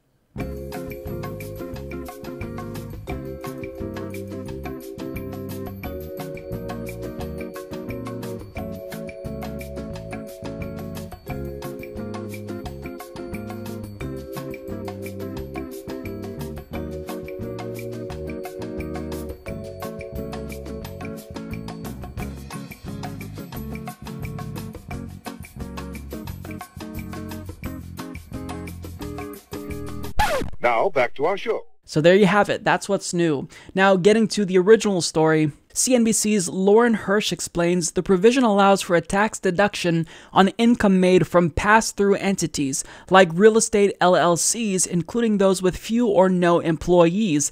It could thus benefit Senator Bob Corker from Tennessee and President Donald Trump, who both have real estate income. According to the website Open Secrets, Trump owns corporations operating as LLCs. Pass-through entities are businesses structured so that profits pass through to their owners before being subject to the corporate tax. The owners then report that profit as their personal income and pay individual tax on it. Such companies can be small businesses, S corporations, or LLCs. With the new language, even companies with no employees can deduct a percentage of pass-through income, thereby lowering the rate they pay. As first reported on by the International Business Times, Corker originally voted against the tax bill, but then supported it after the provision was added. He told International Business Times in an interview he only read a summary of the bill. On Monday, Senator Orrin Hatch, the head of the Senate's Tax Writing Committee, denied the implication in news reports that Republicans added the measure at the last minute to win Corker's vote. Oh, well, of course not. Why would anybody think that, Orrin? I mean, it's not like this brazenly corrupt party would ever do anything and pass legislation that would personally enrich themselves. I mean, why would we expect that? Who would suggest that? It's preposterous. Now, I'm laughing now, but really, The bad news is that this bill does have a high chance of passing because Susan Collins, who was one of the few Republicans besides Bob Corker that gave us hope that this bill wouldn't pass, recently vocalized her support for the bill. And also, CEOs are so confident that this bill is going to pass, as David Dayen of The Intercept reports, they're already pocketing the windfall. So at this point, it's not unreasonable to think this is a foregone conclusion. It's very likely that this bill will pass, and as soon as it passes, Donald Trump will sign it as soon as he possibly can. So this is definitely bad news for the American people because we are being robbed. Money is being taken out of our pockets to pay for tax cuts to the richest Americans in the country. It's one of the biggest robberies of the poor in American history. So it's no secret that the Republican Party is waging a war on the poor. With their tax reform bill, they are taking money away from the poor and away from people who make less than $75,000 per year, and they're using that money to pay for tax cuts for the rich. That's what they're doing. But if you thought that was bad enough, well, they're going to be doing more to fuck over the poor and middle class in 2018, because according to Politico, the Trump administration and Republicans in Congress are hoping to make the most sweeping changes to federal safety net programs in a generation, using legislation and executive orders to target recipients of food stamps, Medicaid, and housing benefits. The White House is quietly preparing a sweeping executive order that would mandate a top-to-bottom review of the federal programs on which millions of poor Americans rely. And GOP lawmakers are in the early stages of crafting legislation that could make it more difficult to qualify for those programs. In the meantime, the Trump administration has already begun making policy shifts that could have major ramifications. Federal health officials are encouraging states to impose work requirements on able-bodied adults on Medicaid, a major philosophical shift that would treat the program as welfare rather than health insurance. The Agriculture Department said last week that it would soon give states greater control over the food stamp program, potentially opening the door to drug testing or stricter work requirements on recipients of the $70 billion program long targeted by fiscal conservatives. The president is expected to sign the welfare executive order as soon as January, according to multiple administration officials, with an eye toward making changes to healthcare, food stamps, housing, and veterans programs, not just traditional welfare payments. To be sure, many of the changes are still in the talking stages, and it remains to be seen when and how they are actually implemented and at what political cost, and there remains internal debate in the administration over how to balance other priorities like an infrastructure bill. So this is what the party does when they get elected. They were out of power, they then won in 2016, and what did they try to do immediately? They try to repeal the Affordable Care Act, which would strip millions of Americans off of their current health insurance plan. Then they pass a tax reform plan that takes money from the poor to give to the rich. And after that, they are targeting social safety net programs that the poor rely on. So they're going to exacerbate the already prevalent problem that is poverty. So all they're doing is attacking and attacking and attacking the poor. They are shameless. They don't give a fuck about the poor. I mean, they're not doing anything for normal Americans. What have they done? They've done nothing. All that they are doing is attacking the poor. And of course, what they're going to do, since they're cutting spending to social safety net programs, they're going to use that money to give private companies who probably donated to their campaigns private government contracts. So it's another form of theft. They're robbing from the poor to make the rich richer. And over time, Republicans have already been chipping away at social safety net programs. Look at unemployment, for example. Before, a lot of citizens could stay on the program for up to 2 years. Now, 6 months and you're off. You can't find a job? Too bad. When it comes to the children's health insurance program, they let it expire. Don't want to renew it, don't want to negotiate it. Democrats have said, hey, let's talk, let's renew this. But Republicans won't come to the table and renew CHIP, health insurance for children. They don't just not care about the poor, they actually hold the poor in contempt. And someone like Donald Trump, who was born with a silver spoon in his mouth, born into wealth, he's attacking people who are vulnerable, who are struggling to make ends meet because of greedy corporate pigs and oligarchs like himself. And he's never, ever going to experience adversity a single day in his life. He's never going to know what it's like to worry about putting food on the table for his children. Yet, he is doing everything he can to make sure that the lives of the poor get worse. It's nauseating. So if you ever had any doubts about where the party stands, this is where they stand. They hate the poor. So if you're an evangelical Christian that votes Republican, ask yourself this: are they really following the message of any religious figure? Are they following Jesus' message? I don't think so. And if you still are duped into voting for Republicans because they purport to be against abortion, well then, congratulations on being pro-life, dumbass, because you just voted for a party that wants to start wars with every single country in existence. So I don't know what else to say about this party. They take the words out of my mouth with their actions. They're brazenly trying to fuck us over, and they don't care how it looks. They're not even going to try to pursue something that would benefit the American people. They were initially definitely going to tackle infrastructure, but now they're thinking, maybe I actually want to cut the social safety net for the poor instead. Anything to take more money away from us and put more money in their pockets. This is a despicable party.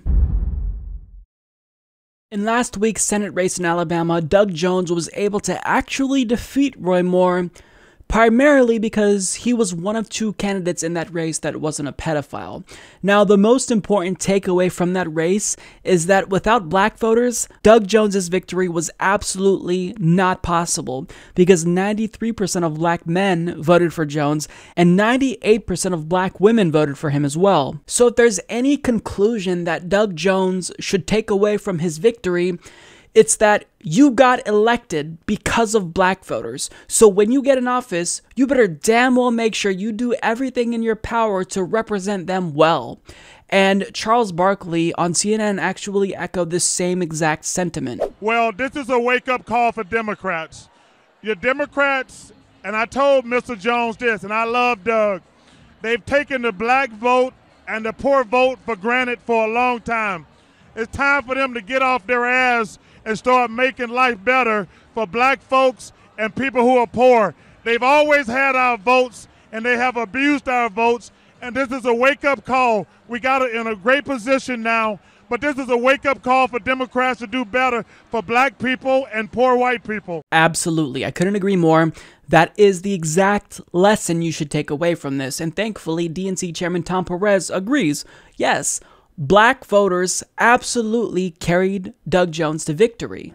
And we have to recognize that, as I said earlier this week, African-American women in particular, and African-Americans generally, are indeed the backbone of the Democratic Party, and precisely because they are the backbone of the Democratic Party, we should never take them for granted. And in the past, we have. And we've been going to school on that in the new Democratic National Committee, not only in Alabama, but in Virginia and mayor's races and elsewhere. And that's how we win. Finally, Tom Perez is right about one thing. That is the correct conclusion to draw from this event. However, not all Democrats agree with the takeaway that's obvious. In fact, Joe Manchin has a different take on this issue. Well, I just think it speaks volumes for what we call the radical middle, those of us still in the moderate middle, centrist Democrats, and for Doug to coming from Alabama is going to be a big plus, be able to work in that middle. But I just told Doug to be an Alabama Democrat. Don't have to be a Washington Democrat. Voters in Alabama were so inspired by Doug Jones's radical centrism that they came out in droves to support him. It's not because Roy Moore is a pedophile and they wanted to defeat him. It's because they were inspired by Doug Jones.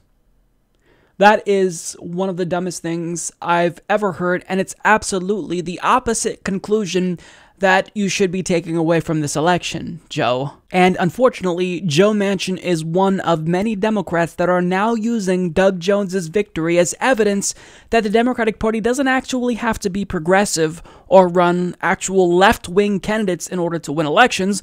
They can win everywhere if they just run Republicans with D's in front of their names. But again, that's wrong. If you are elected by the people, you have to adequately represent the people. Therefore, Doug Jones, since he was elected by black voters. His electoral victory would not be possible without them.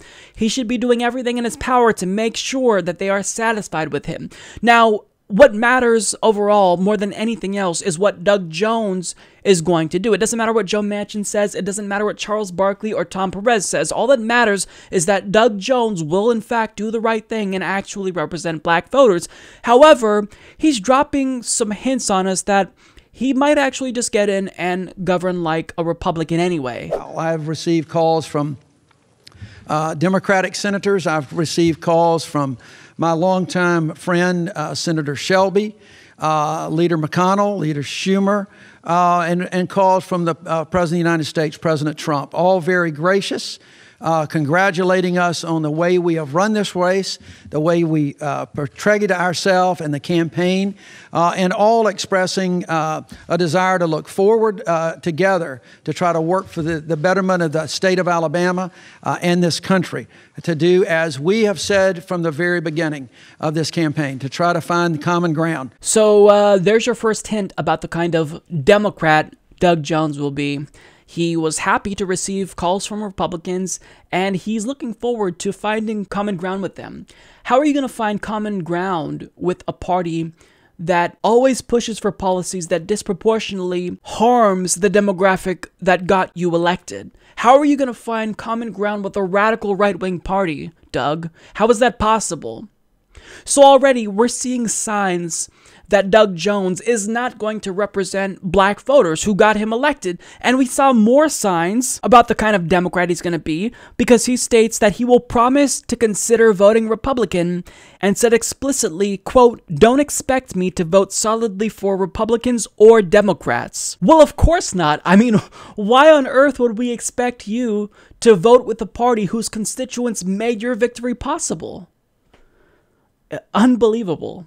They carried him to victory, and he's going to get in office and align with Republicans. Now, he also urged Congress to move on from Trump's numerous sexual misconduct allegations, telling Jake Tapper that he doesn't believe the president should resign, even though Al Franken resigned for doing less than what Trump did. So, Doug Jones presumably thinks that if he acts like a Republican once he arrives at the Senate, that will increase the chance that he's elected. The problem is that in acting like a Republican and voting with Republicans, he's betraying the very voters that made his electoral victory possible in the first place, and he's already signaling that he's going to get in there and not represent them. And look, the way that Doug Jones is acting here is not an anomaly. This is how Democrats consistently treat their most loyal voting bloc. Black voters help Democrats get elected, they then get in office and don't represent them adequately, or at all. Now, people are probably going to say, Mike, but if he's too liberal, then he's not going to get elected again. But I hate to break it to you, Doug, you weren't elected because voters like you. You were elected because you're not a pedophile. And this Trump voter who actually voted against Roy Moore summed up the situation perfectly. Doug Jones is going to be there 2 years, then he'll be gone. Then you think a Republican will be back? Oh, yeah, he'll be back. They could have run a three-legged dog against Roy Moore. They would have won, you know. So in Alabama, they really don't like Democrats, Doug. No matter how much you align yourself with Republicans, that doesn't change the fact that you're probably not going to be reelected. So what you can do, however, is try something different for a change. Try being progressive and representing the people who got you elected, and maybe, just maybe, that will galvanize the liberal voters that do exist in Alabama. That might encourage them to come out and actually vote for you in 2 years. Try pushing for policies that benefit the people that helped you get elected. And if you lose, then at least you could say you represented your constituents well. But we already know what Doug Jones is going to do. He's going to do what every other centrist Democrat does that comes from a moderately conservative state. He's going to play it safe and go along with Republicans' harmful plans. Well, look, if you're gonna be a middle-of-the-road Democrat, then you're not being liberal at all. You're just being right-wing, because when you live in a country where the Overton window is shifted so far to the right, well, when you play it safe and be a centrist, you're just the right-winger in that scenario. So if you actually want to have a chance, you have to be liberal, you have to be progressive, and you actually have to represent the people who made your electoral victory possible. But unfortunately for the people of Alabama, they're most likely going to be disappointed by Doug Jones. And he's going to learn the hard way that pretending to be a Republican is not going to help him get elected again.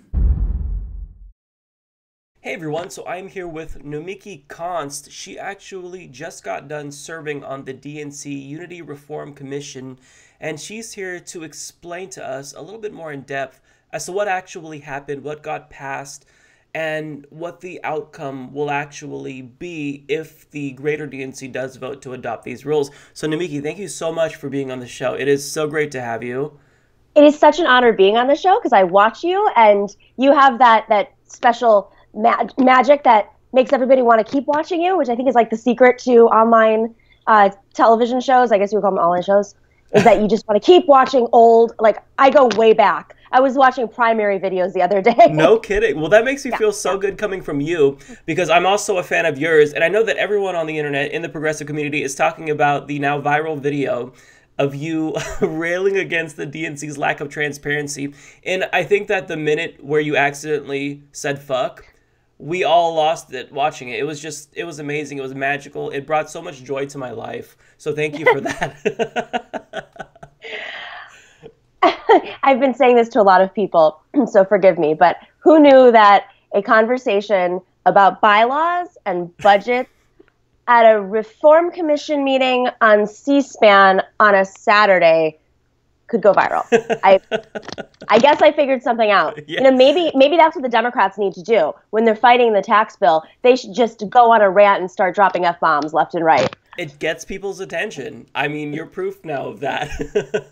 It does. I do think that there are different standards for our community than, say, the general American people. But, you know, I was surprised, I will say this, that it wasn't just progressives. I went on my Facebook. I was at an event last night, a Christmas party in New York, a political Christmas party. And, you know, pretty establishment people were like, you know what, it needed to be said. So something's happening, which we can get to. And I think this video was sort of indicative of that, since it wasn't so much about Bernie versus Hillary. It was more about, you guys, we lost a lot. What are we going to do? Right. People are looking for that. Yeah, you laid it out very clearly. I mean, the way that you described, this is what pain looks like. It's not just Donald Trump being in the White House. That's part of it. But, I mean, people are hurting on an individual level because of the incompetence of the Democratic Party. So let me ask you this. As a member of the DNC Unity Reform Commission, you served alongside other individuals that Bernie Sanders nominated, such as Nina Turner, Jane Kleeb, I believe James Zogby as well. So people who were going to bat for us. So at the end of the day, you guys had to compromise with Hillary Clinton's supporters and supporters of Chairman Perez as well. And you guys actually didn't have as many representatives as they did. So at the end of the day, when it's all said and done, do you feel as though the process itself was fair and they adequately listened to the concerns of yourself and people on the progressive side? I do. And I was concerned all the way up until the vote, frankly. Or maybe say minutes before the vote, because we knew where they were going on a lot of issues. We didn't know. I mean, when we went to fight at the platform committee, or even in the rules committee for my colleagues who were on the rules committee, you know, it was a different situation. They had whips. They had a sitting person. They had somebody who they thought was going to be president. And so I think the dynamics were always a little bit different. Of course, they have phone calls and they're working together. But, you know, some people that were appointed were consultants. Some people were elected officials. Some people were state party chairs. So, you know, their master was different, meaning an elected official has to represent ultimately the people. You know, the buck stops when they have to get reelected and go back to their districts and talk to their constituencies. You know, a state party chair, a former state party chair, has to respond to the needs of the state party, meaning they're the ones, which I can get to later, who have the burden of organizing a state party with very little money or support and no presidential race. Consultants, you know, they have their own interests at heart. So I think what ended up happening, at least on my side, you know, there were different conversations happening simultaneously, because there were different topics I was on the party reform committee, we call it. So there was a superdelegate committee, the primaries, and then caucuses committee, and then that was all the presidential primary stuff, and then the party reform, which is the structural stuff within the party. So, you know, from my perspective, when it came down to getting my resolutions passed, what happened behind the scenes was I was having conversations with people that I knew had more of a responsibility to making sure that this party was sound and structured, and working with them on the language. I didn't get all of my resolutions passed. There were a couple that I was a little like, oh, darn it. But I got, and that was only like 2 or 3. But for the most part, the most controversial resolutions were passed. And I think part of that was because we made it such a big issue. You saw my video, but we were out there in the public talking about it. When reporters asked us about what was happening, we would say, you know, the fight is really going to come down to the budget, because that's where you have, but ultimately, I think the consulting class is they're very powerful, but they're much smaller. And there are a lot of people in the party right now, in terms of the party membership and state party chairs, as I said in my video, who are really angry about the consultant class. So I did not expect to get this resolution passed. I thought it would be watered down. I didn't expect to get, you know, a slew of other party reform resolutions passed where we added amendments. But what ended up happening was we started to get one vote here, and the Clinton people couldn't be shown as separating. So in the end, we passed, I think, like 8 or 9 resolutions unanimously. Wow. And I'm really proud of our side for sticking to it, for really pushing hard. You know, it does still have to go before rules and bylaws, but I think this was the tougher fight, because this is where, you know, in the past, when you look at other commissions, this is where stuff has kind of gone down. Right, right. So yeah, thank you for representing us, by the way, because I think that, you know, the people who were representing progressives, I was incredibly confident in. So let me ask you this, though. With everything that was passed, what are some of the bigger accomplishments that you're proud of personally? I know you guys cut superdelegates by 60%. I wish it would have been 100%, but I know that you guys fought as hard as you possibly could. So can you just kind of explain what you think are the most important resolutions that you guys got through? I mean, I think all of them are very important. They all have different weight, because there are certain things that can be done and not done. So superdelegates, we knew going in that there was going to be a mandate that was pre-negotiated at the convention when this commission was set up. So no matter what, we knew that there was going to be a serious decrease in superdelegates. How the remaining would vote would be massaged out, and thanks to Jeff Weaver and Charlie Baker, who was on Hillary Clinton's side, and a couple of other folks who were on that committee, they really worked through that. That's the one that we knew was going to get the most attention. From my perspective, maybe I'm a little biased, but I do think that, you know, having covered the DNC chair's race and spoken to so many DNC members who are the ultimate insiders, and hearing their frustrations and their anger with the Democratic Party that they had invested in a lot of them, their entire lives, or most of their lives, adult lives. And knowing that this wasn't just about Bernie and Hillary, this was about losing almost 1,200 seats, not counting municipalities, and that if you don't fix the structure itself or get to the core problem, it's going to be hard to make sure that the other reforms stay in place.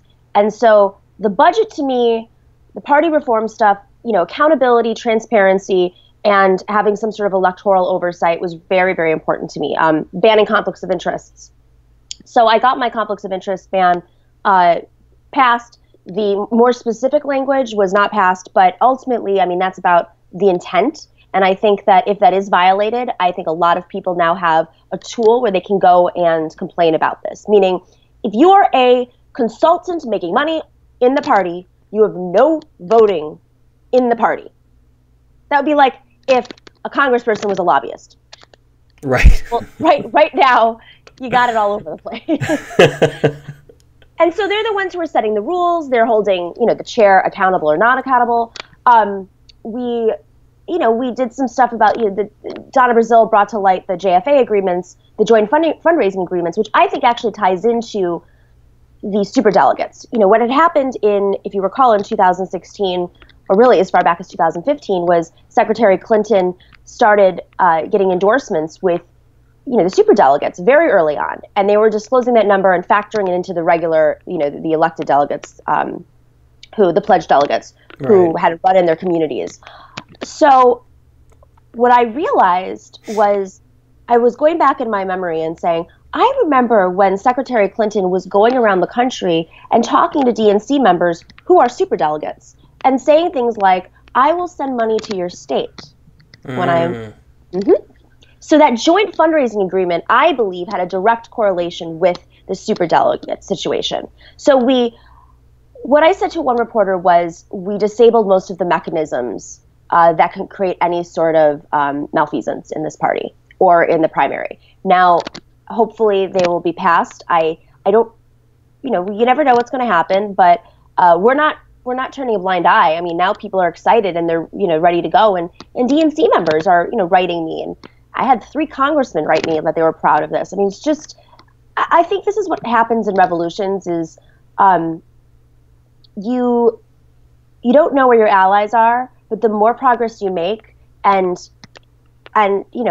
Secretary Clinton is no longer there to, she's around, right? But she's not going to be president. So a lot of people aren't depending on her or afraid of her, or they don't have to align with her. I mean, look at what Gillibrand is saying now, Senator Gillibrand. So you see a lot of people that maybe have more progressive beliefs but have been holding them inside, or are progressive when it comes to voting but align themselves with the Secretary Clinton.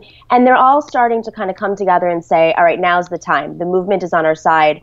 I'm willing to join forces with you now. And I like to say that to people because a year and a half ago, I said that we were really close because I knew what the delegate breakdown was. And delegates are like the most insidery people ever. Yeah. And if we were that close then, why would we give up? Why would we, take our ball and go home when we're scaring them? Yeah, the momentum is clearly on our side. And people are watching right now. So let me ask you this, because when I was reading through the articles, I was a little bit skeptical, to be honest. Even though a lot of people from the DNC Unity Reform Commission, such as yourself, have expressed optimism, because the way that I read this and interpreted it was as, well, in order to actually reduce the number of superdelegates, for instance, the superdelegates would have to vote to curtail their own power. So do you think that these changes will actually be passed by the greater DNC? Or do you think it's still really a toss-up? Because you guys basically made the recommendations, and now it has to be approved by the aggregate DNC. So how do you think this is going to go? I know you don't have a crystal ball, but just based on kind of the vibe that you felt when you were there. I think that the superdelegates that want to keep their status the most are some elected officials. Not all of them. I've talked to a lot of elected officials and congressmen who are like, yeah, I don't care. I think especially after this last time, getting phone calls, nobody wanted to be harassed, harassed or lobbied. I'll say, potato, how you look at it. But I actually, you have to go back to 2008. Secretary Clinton wanted to eliminate superdelegates when she was running against President Obama, or at that time, Senator Obama.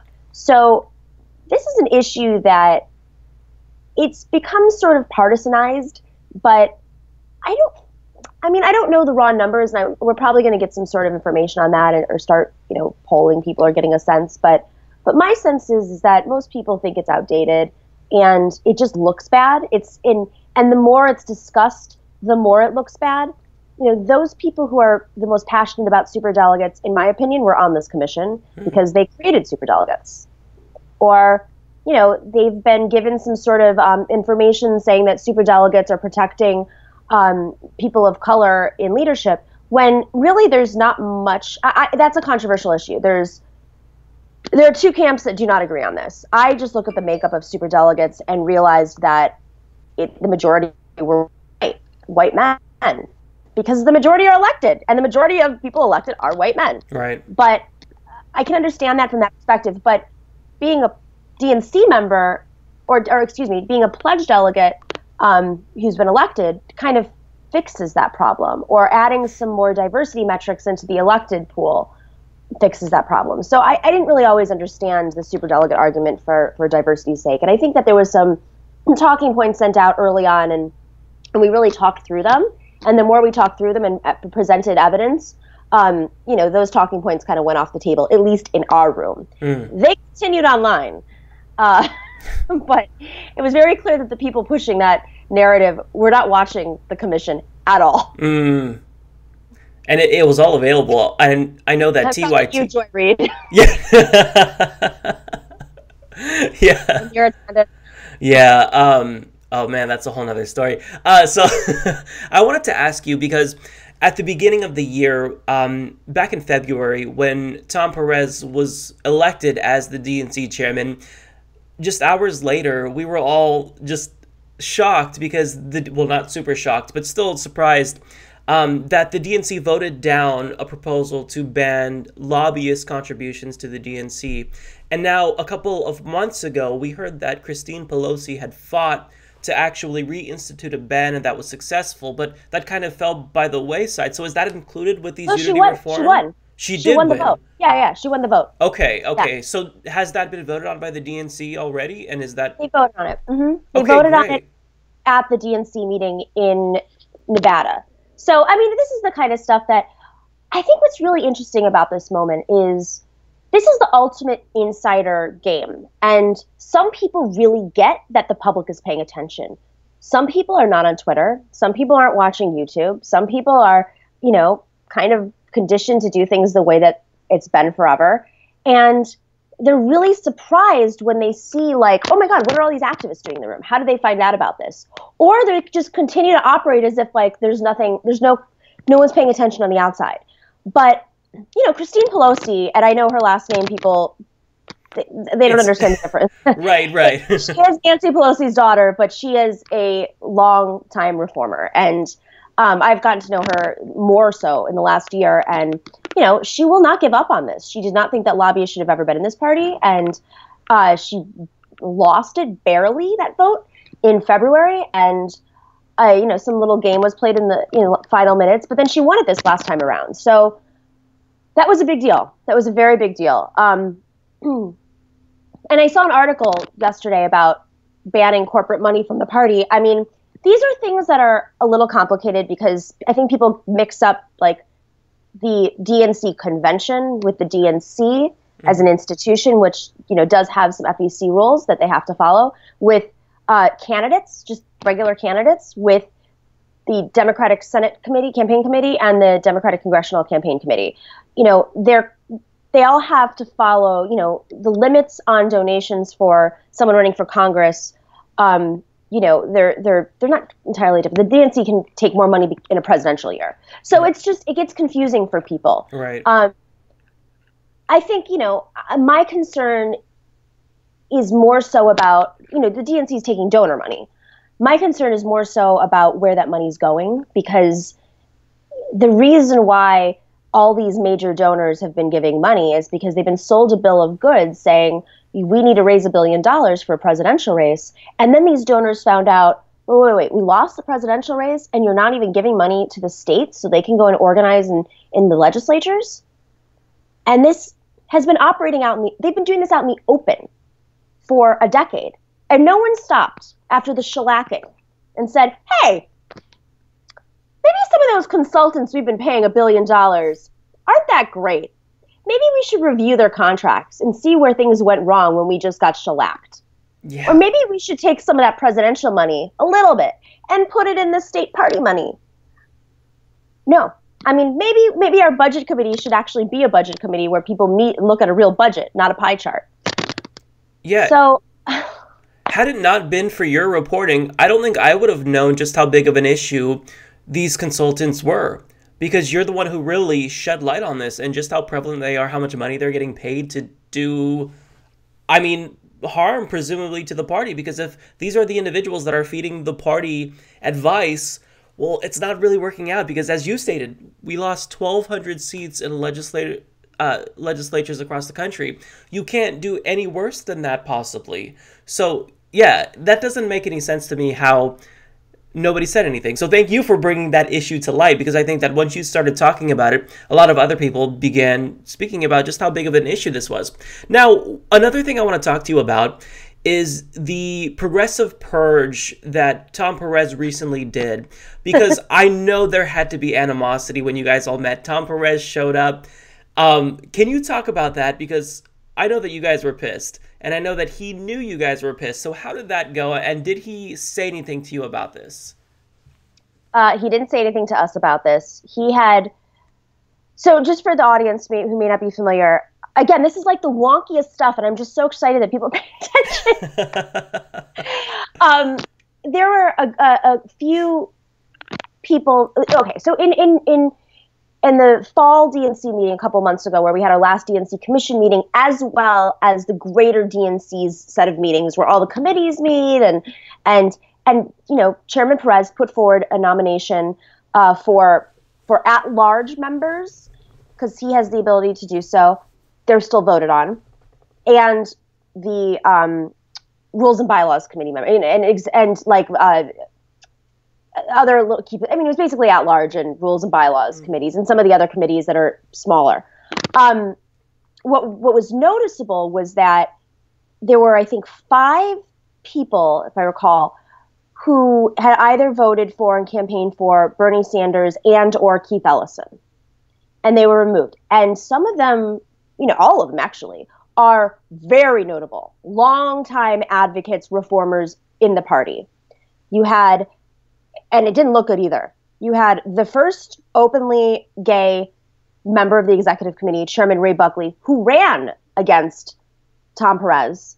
And you gave me credit for the budget conversation, but the credit really lies with Ray Buckley, because he's the one who got on stage as the New Hampshire party chair, the vice chair of the party. He got on stage during that debate and said, I've been in the party, I've been an officer who has a fiduciary duty to the party, and I have never seen a budget. And there were gasps in the audience. So he's the one who first brought that up. When I heard that, I was like, what? Oh, I'm going to explore that. Yeah. So that was Ray Buckley. Okay. He was kicked off. Then you had, so it's not just that he removed certain people, he put forward other people and didn't put anybody from our side. I mean, our side, the reformer side is what I call it. The people, who aren't just going to be rubber stamps for the chairman. Exactly. Alice Drummond, who was the secretary of the party, and she's, loved, and everybody, knows who she is.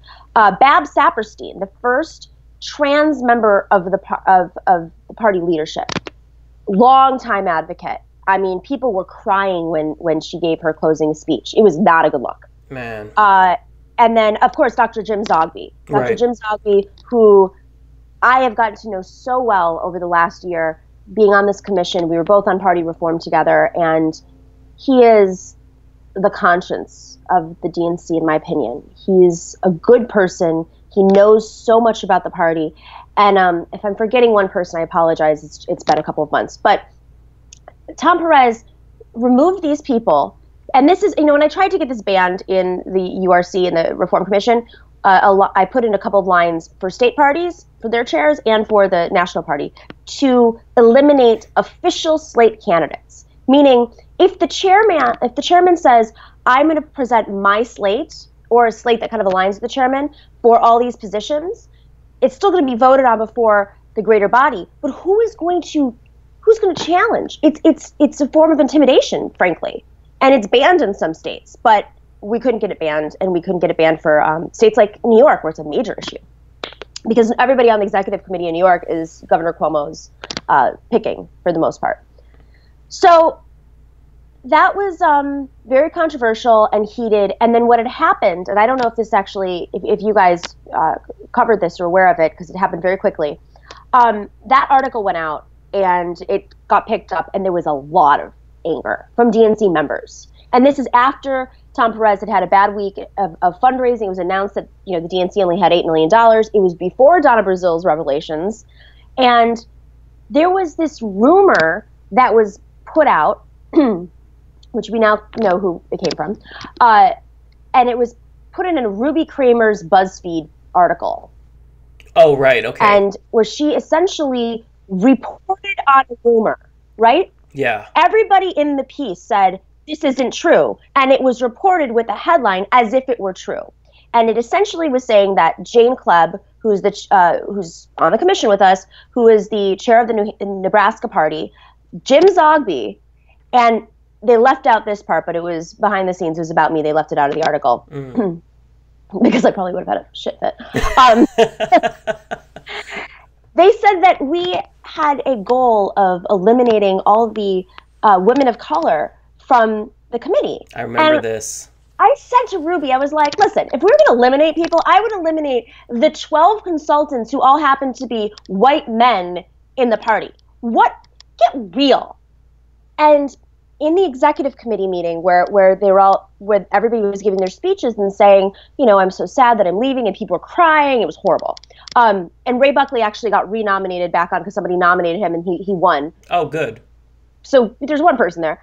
During that, you had one of the executive committee members stand up as a woman of color, and she said, I think it's disgusting that there are some people on this committee who have been trying to eliminate the women of color from the DNC.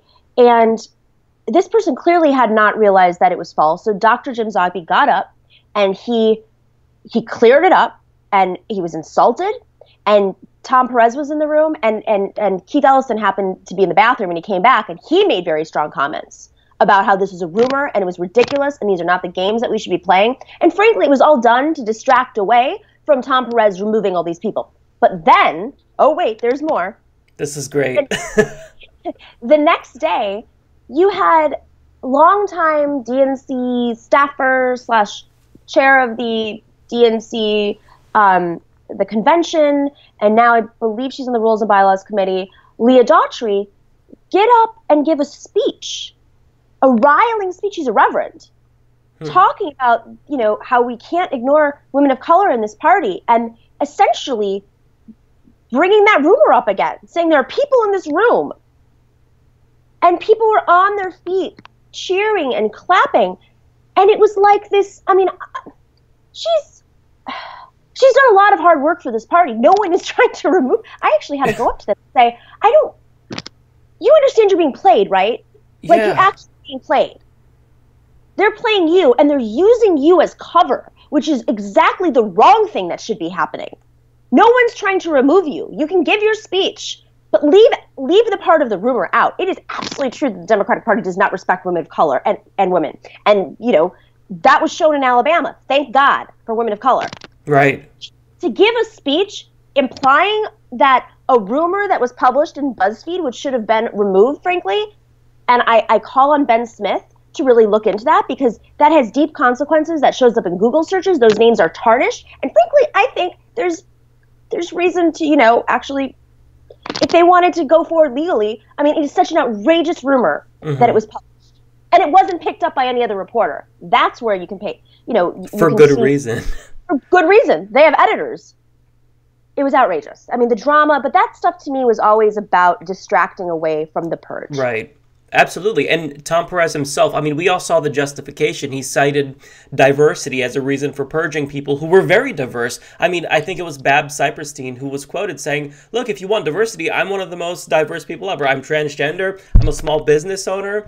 I'm Jewish. So what more do you want from me? So, clearly these were tactics to distract. So I'm glad that you gave us some insight there. So before we go, I just kind of wanted to go over the smaller, lesser known things that changed, because I think, like you said, these are all important because we all know about superdelegates, but a couple of other things that happened was there's going to be an ombudsman that people can basically call on to report any issues that they have with the fairness of the primaries. There's also changes to influence states to open up their primaries, which I think is huge. I think that's a phenomenal thing that they could do, because it is the case. Now, correct me if I'm wrong. The national DNC, they can't compel states to open primaries, but what they're doing is basically influencing states to open primaries by saying, well, if you want to keep your same number of pledged delegates, then you have to open up your primaries or become less suppressive.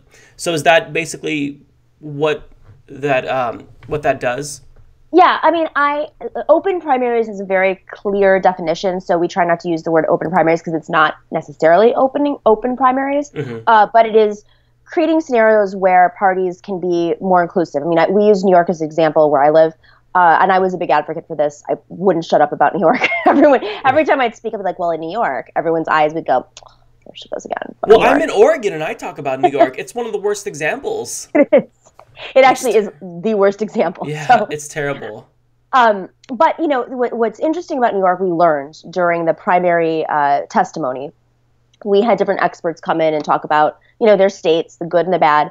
And the Board of Elections, the guy who came and spoke to us from the New York Board of Elections, he was like, listen, we have the second lowest turnout in the country. We have the highest concentration of Democrats, the lowest turnout for Democrats.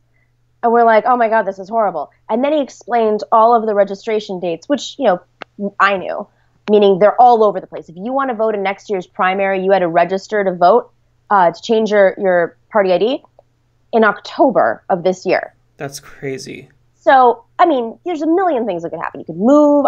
Last election, I had to vote. I grew up in Buffalo, New York. I had to vote because I was in between, I was on the road campaigning for Bernie. So I didn't have an apartment. Literally, I didn't have an apartment. I was like staying at my friend's parents' house, who were so nice to like let me stay there when I was home for a couple days. And I was like, how am I going to vote in the primary? Where am I voting? And so I called up the Board of Elections and they said, well, you could go and vote. You could vote by mail from Buffalo. I haven't lived in Buffalo in 18 years, but I voted by mail from my home in Buffalo because it was the only way I could vote. It was insane. But I think the key point here is the recommendations that are made.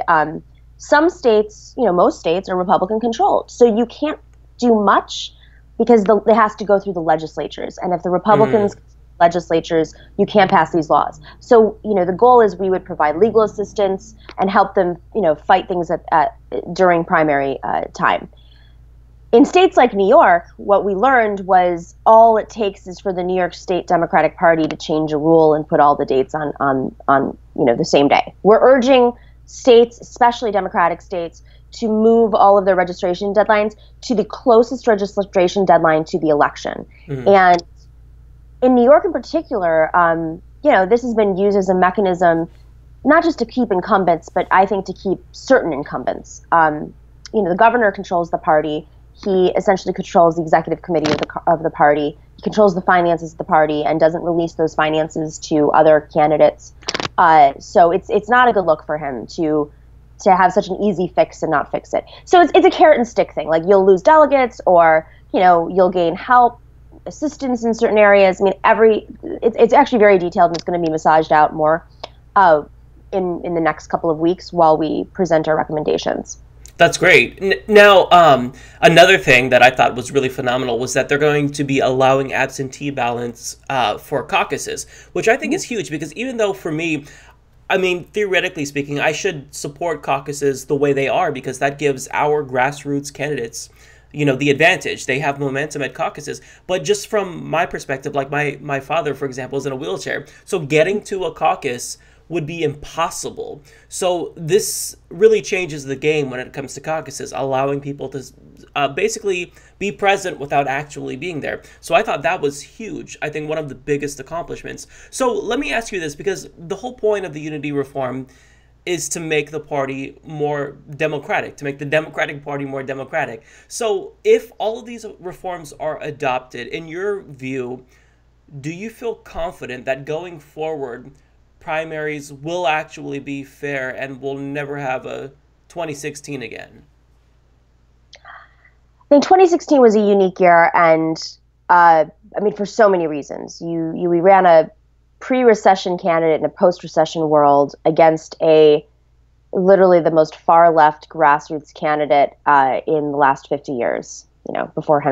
After Henry Wallace. I don't know if 2016 could ever happen again. just generationally, I think things are going to shift so much so. I don't think the Democratic Party has a choice at this point, and they need to be reminded over and over. The DNC membership needs to be reminded that and I said this in my closing remarks, we are what stands in the way of fascism right now. Mm-hmm. And there's really no excuse when you have a generation, most people under the age of 36 identify as progressives, but they're not identifying as Democrats. That's a problem. You are handed a generation, the largest generation in history, the most diverse generation in history, and your rules are blocking them from joining the party. How are you can't just say join the Democratic Party when the Democratic Party has done so many things that have hurt its brand, its brand and trust. I mean, nobody trusts it. So how are you going to bring these people back? You got to bring them back, because the alternative is you let this small little contingency of neo-Nazis take control of the country, which they have been. You know, the numbers are in our favor. So I think that those are the talking points, the statements that have to be reinforced over and over, that there's nowhere else to go right now. Do we want a third party? Heck yeah. I was at the Working Families Party last night, their Christmas party, and they're operating in 17 states. But it took them 20 years to get there, and then it's still fusion in a lot of states. So it's kind of like a faction of the Democratic Party. It's not an actual party because it is so difficult to get on the ballot. It is so difficult to get federal funding. There's a million layers. Doesn't mean that we shouldn't do it. It just means that we're so close in one area. Why not do things at the same time?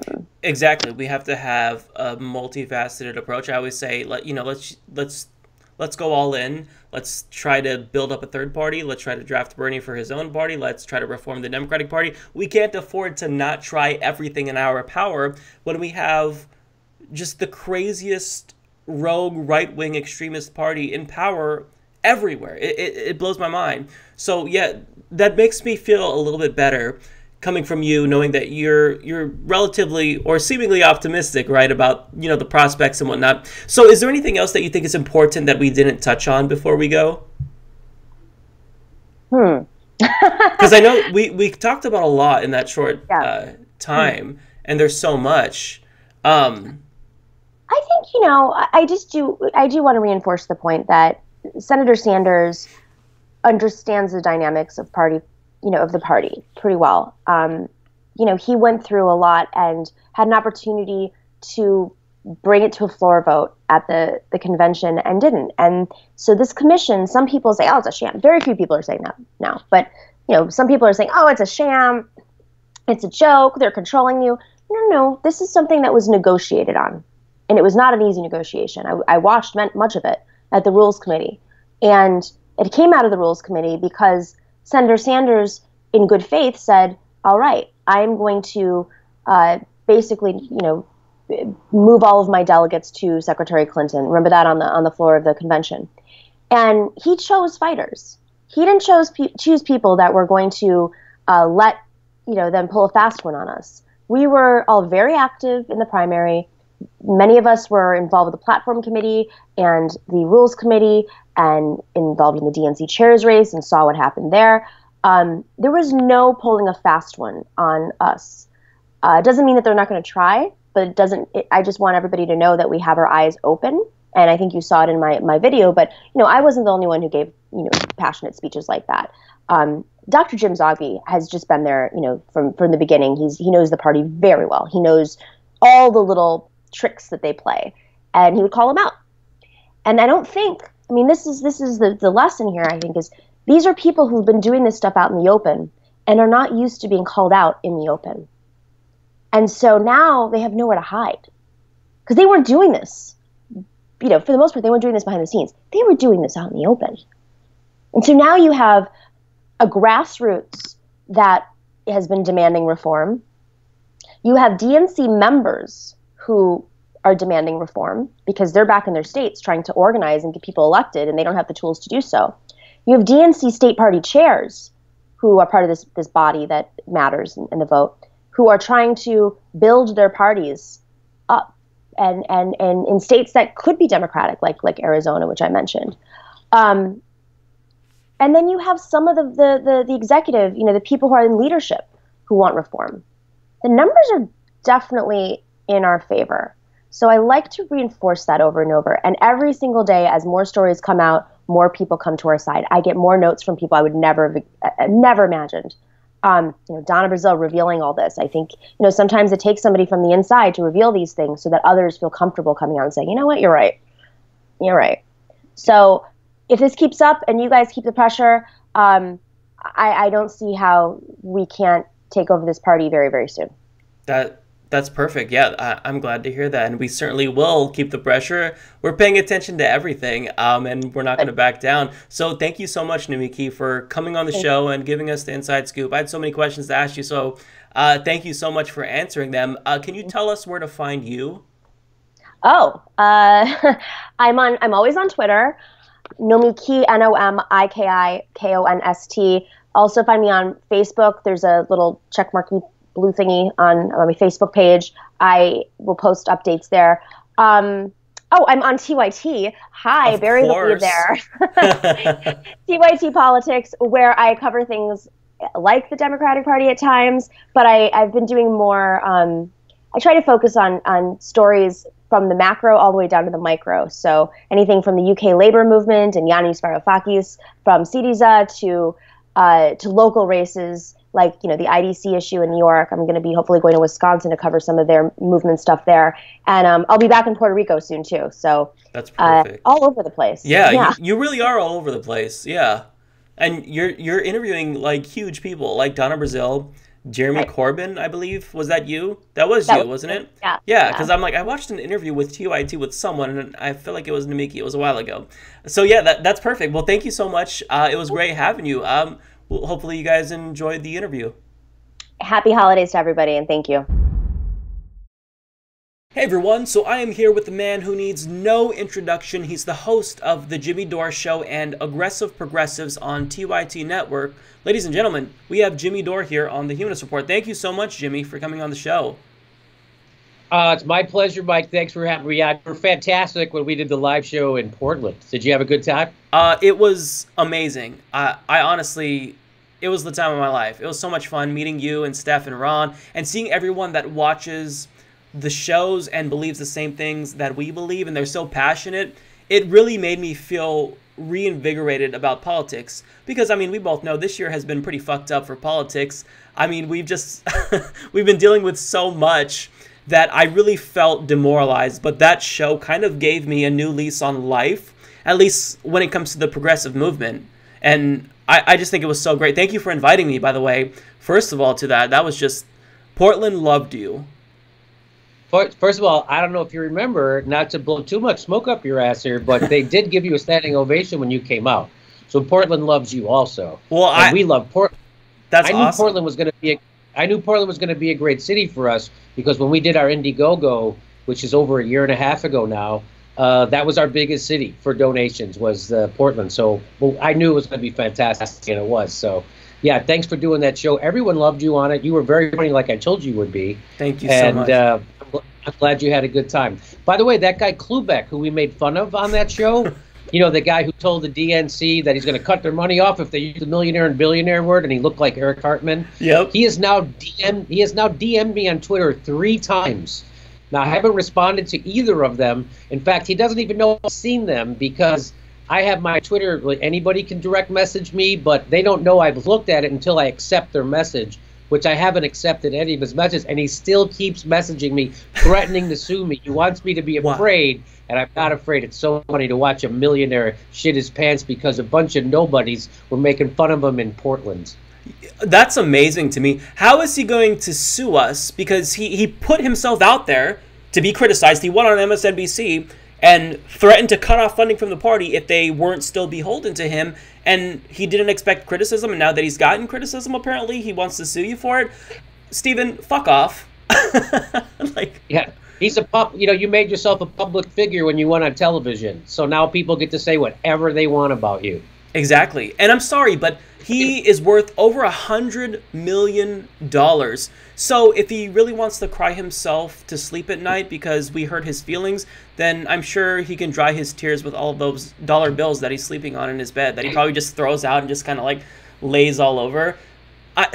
Yeah. So we're not making many friends. Right. Yeah, we're not making many friends, Jimmy, but that's okay because all of these people who are rich and corrupt, they can go fuck themselves, and I don't want them to be our friends. In fact, who was it? It was FDR, I think, that said they despise me and I want them to when it comes to the oligarchs and the elites.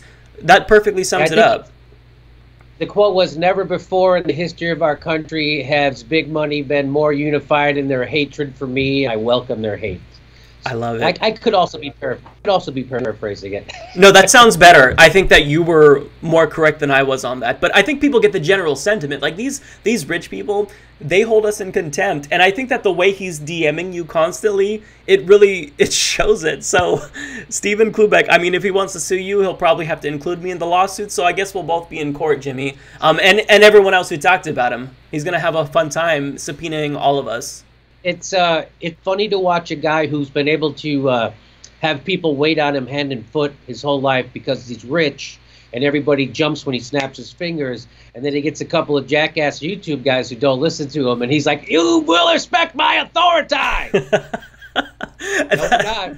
No, and this is new for him, Jimmy. I think that we've opened his life up to a whole new experience, because I'm sure, like, if you have $100 million, you have surrounded yourself with yes men and yes women, so you probably don't get much pushback, even if you say something just completely idiotic. So to have people criticize him on a stage and have people in that audience agree with us and laugh and make fun of him, I mean, that's gotta, for the first time in your life to experience that, that's gotta be a wake-up call, and that's why he's so butthurt about it. So I don't feel bad about it whatsoever. I think he's gonna be just fine with all of his money. Yeah, I bet he'll be okay. Yeah. we're not gonna shed any tears for you, Stephen. We'll play the tiniest violin in the world for you.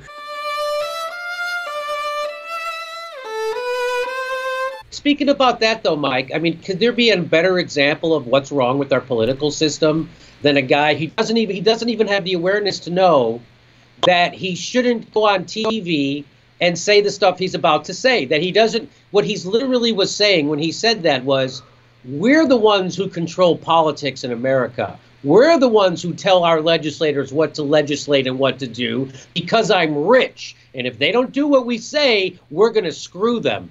That's not democracy. That's not America. That's not how our system's supposed to work. And so what he thought was going on there to have the Democratic Party fall in line, and what he really did was embolden people like you and me to push back even harder against the Democrats, the corporatists in the Democratic Party. That's what it actually did. It exposed the Democratic Party to be even more corporate than anybody thought they were. So it was a horrible thing he did for himself, for the party, for whatever aims he thought he had, because now it's been he helped expose the lie that there's two different parties. There's one party, and it's the money party.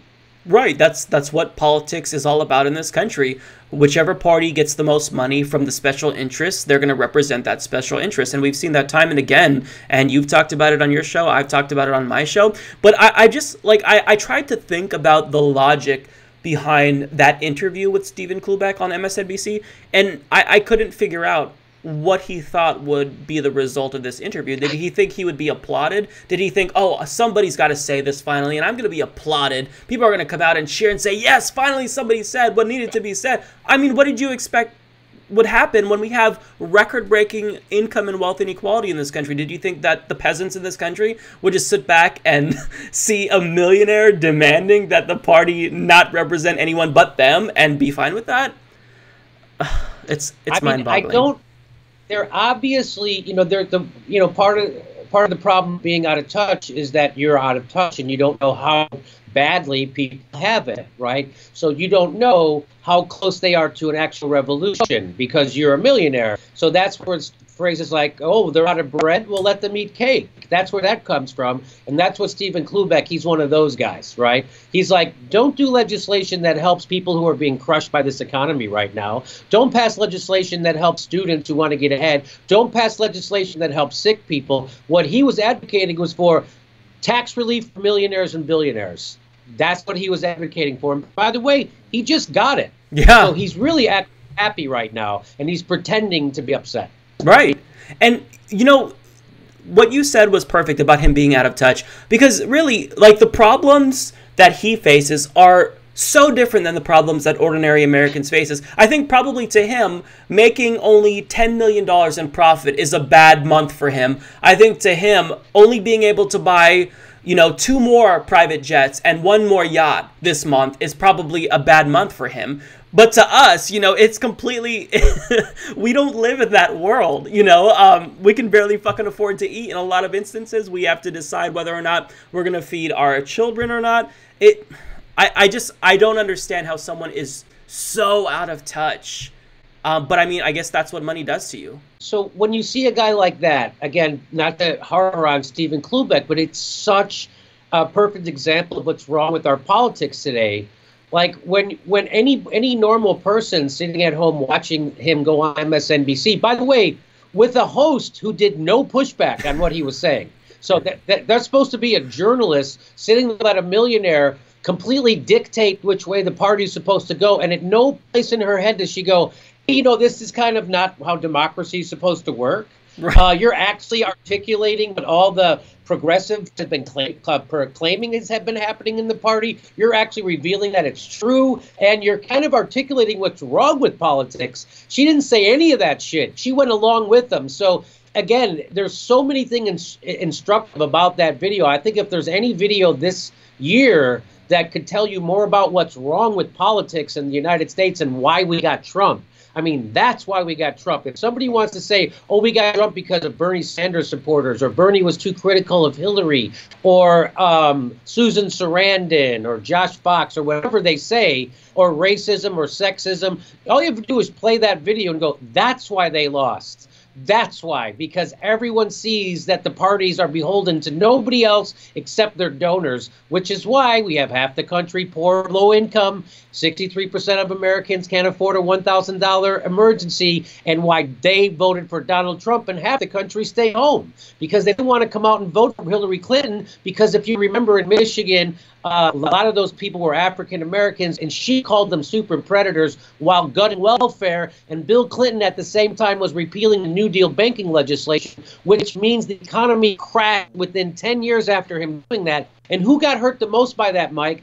Black and brown people who played by the rules and went to college. They're the ones who got hurt the worst in this economic downturn. And then Barack Obama kicked them out of their houses. 5.1 million families got kicked out of their houses after the stock market crash, which was directly related to Bill Clinton and Hillary Clinton. And then Barack Obama brought in Timothy Geithner to kick those families out of their houses. He didn't save those families' houses. That was part of how he was going to fix the banks, was by giving those houses to the banks, which is exactly what he did. Yeah, exactly. You said it all perfectly. You took the words out of my mouth.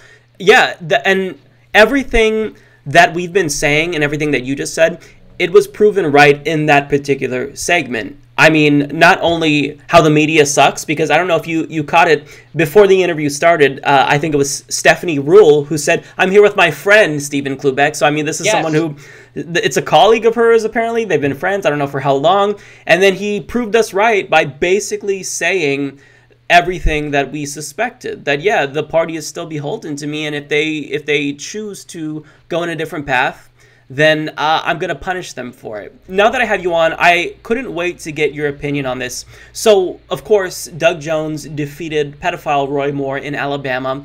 And I suspect, and I think you probably agree with this, that the Democratic Party is going to take away all of the wrong conclusions. And we kind of have evidence for this. I want to read you a quote from Joe Manchin here. So he states that this speaks volumes for what we call the radical middle, those of us still in the moderate middle centrist Democrats. And also he encourages Doug Jones to be an Alabama Democrat, not a Washington Democrat. So is he pretty much just encouraging him to be a Republican? What is your thoughts on that? Because it sounds like that to me. There's no doubt about it. I watched on election night, I was watching the Chris Matthews, his portion of it, and he could not stop telling, he would bring out a progressive. He brought on someone from MoveOn.org, and then he would say to them, now, are you going to push him, Doug Jones, to go to the left? Or are you going to let him vote with the Republicans so he can get reelected? And it's like, well, what's the point of electing a Democrat, Chris? So immediately, Chris Matthews is advocating for someone to move to the right. Of course, and that's why we got Trump again. And that's why we have shows, Mike, because of how horrible guys like Chris Matthews are, right? Right. And a lot of people use the term sellout, but God damn it, if those people at MSNBC aren't 100% bought and fucking sold, I've never seen someone who's bought and sold, because they are. Do you think that they'll use this as ammunition that, yeah, they should run as centrists and they shouldn't be more progressive?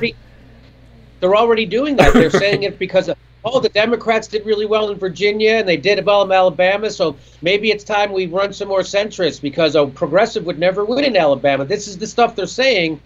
And so when Chris Matthews said that to the woman from MoveOn.org, he says, are you going to push her to be progressive? And she says, yes. And he said, even in Alabama, if you might lose? And she said, yes, we believe.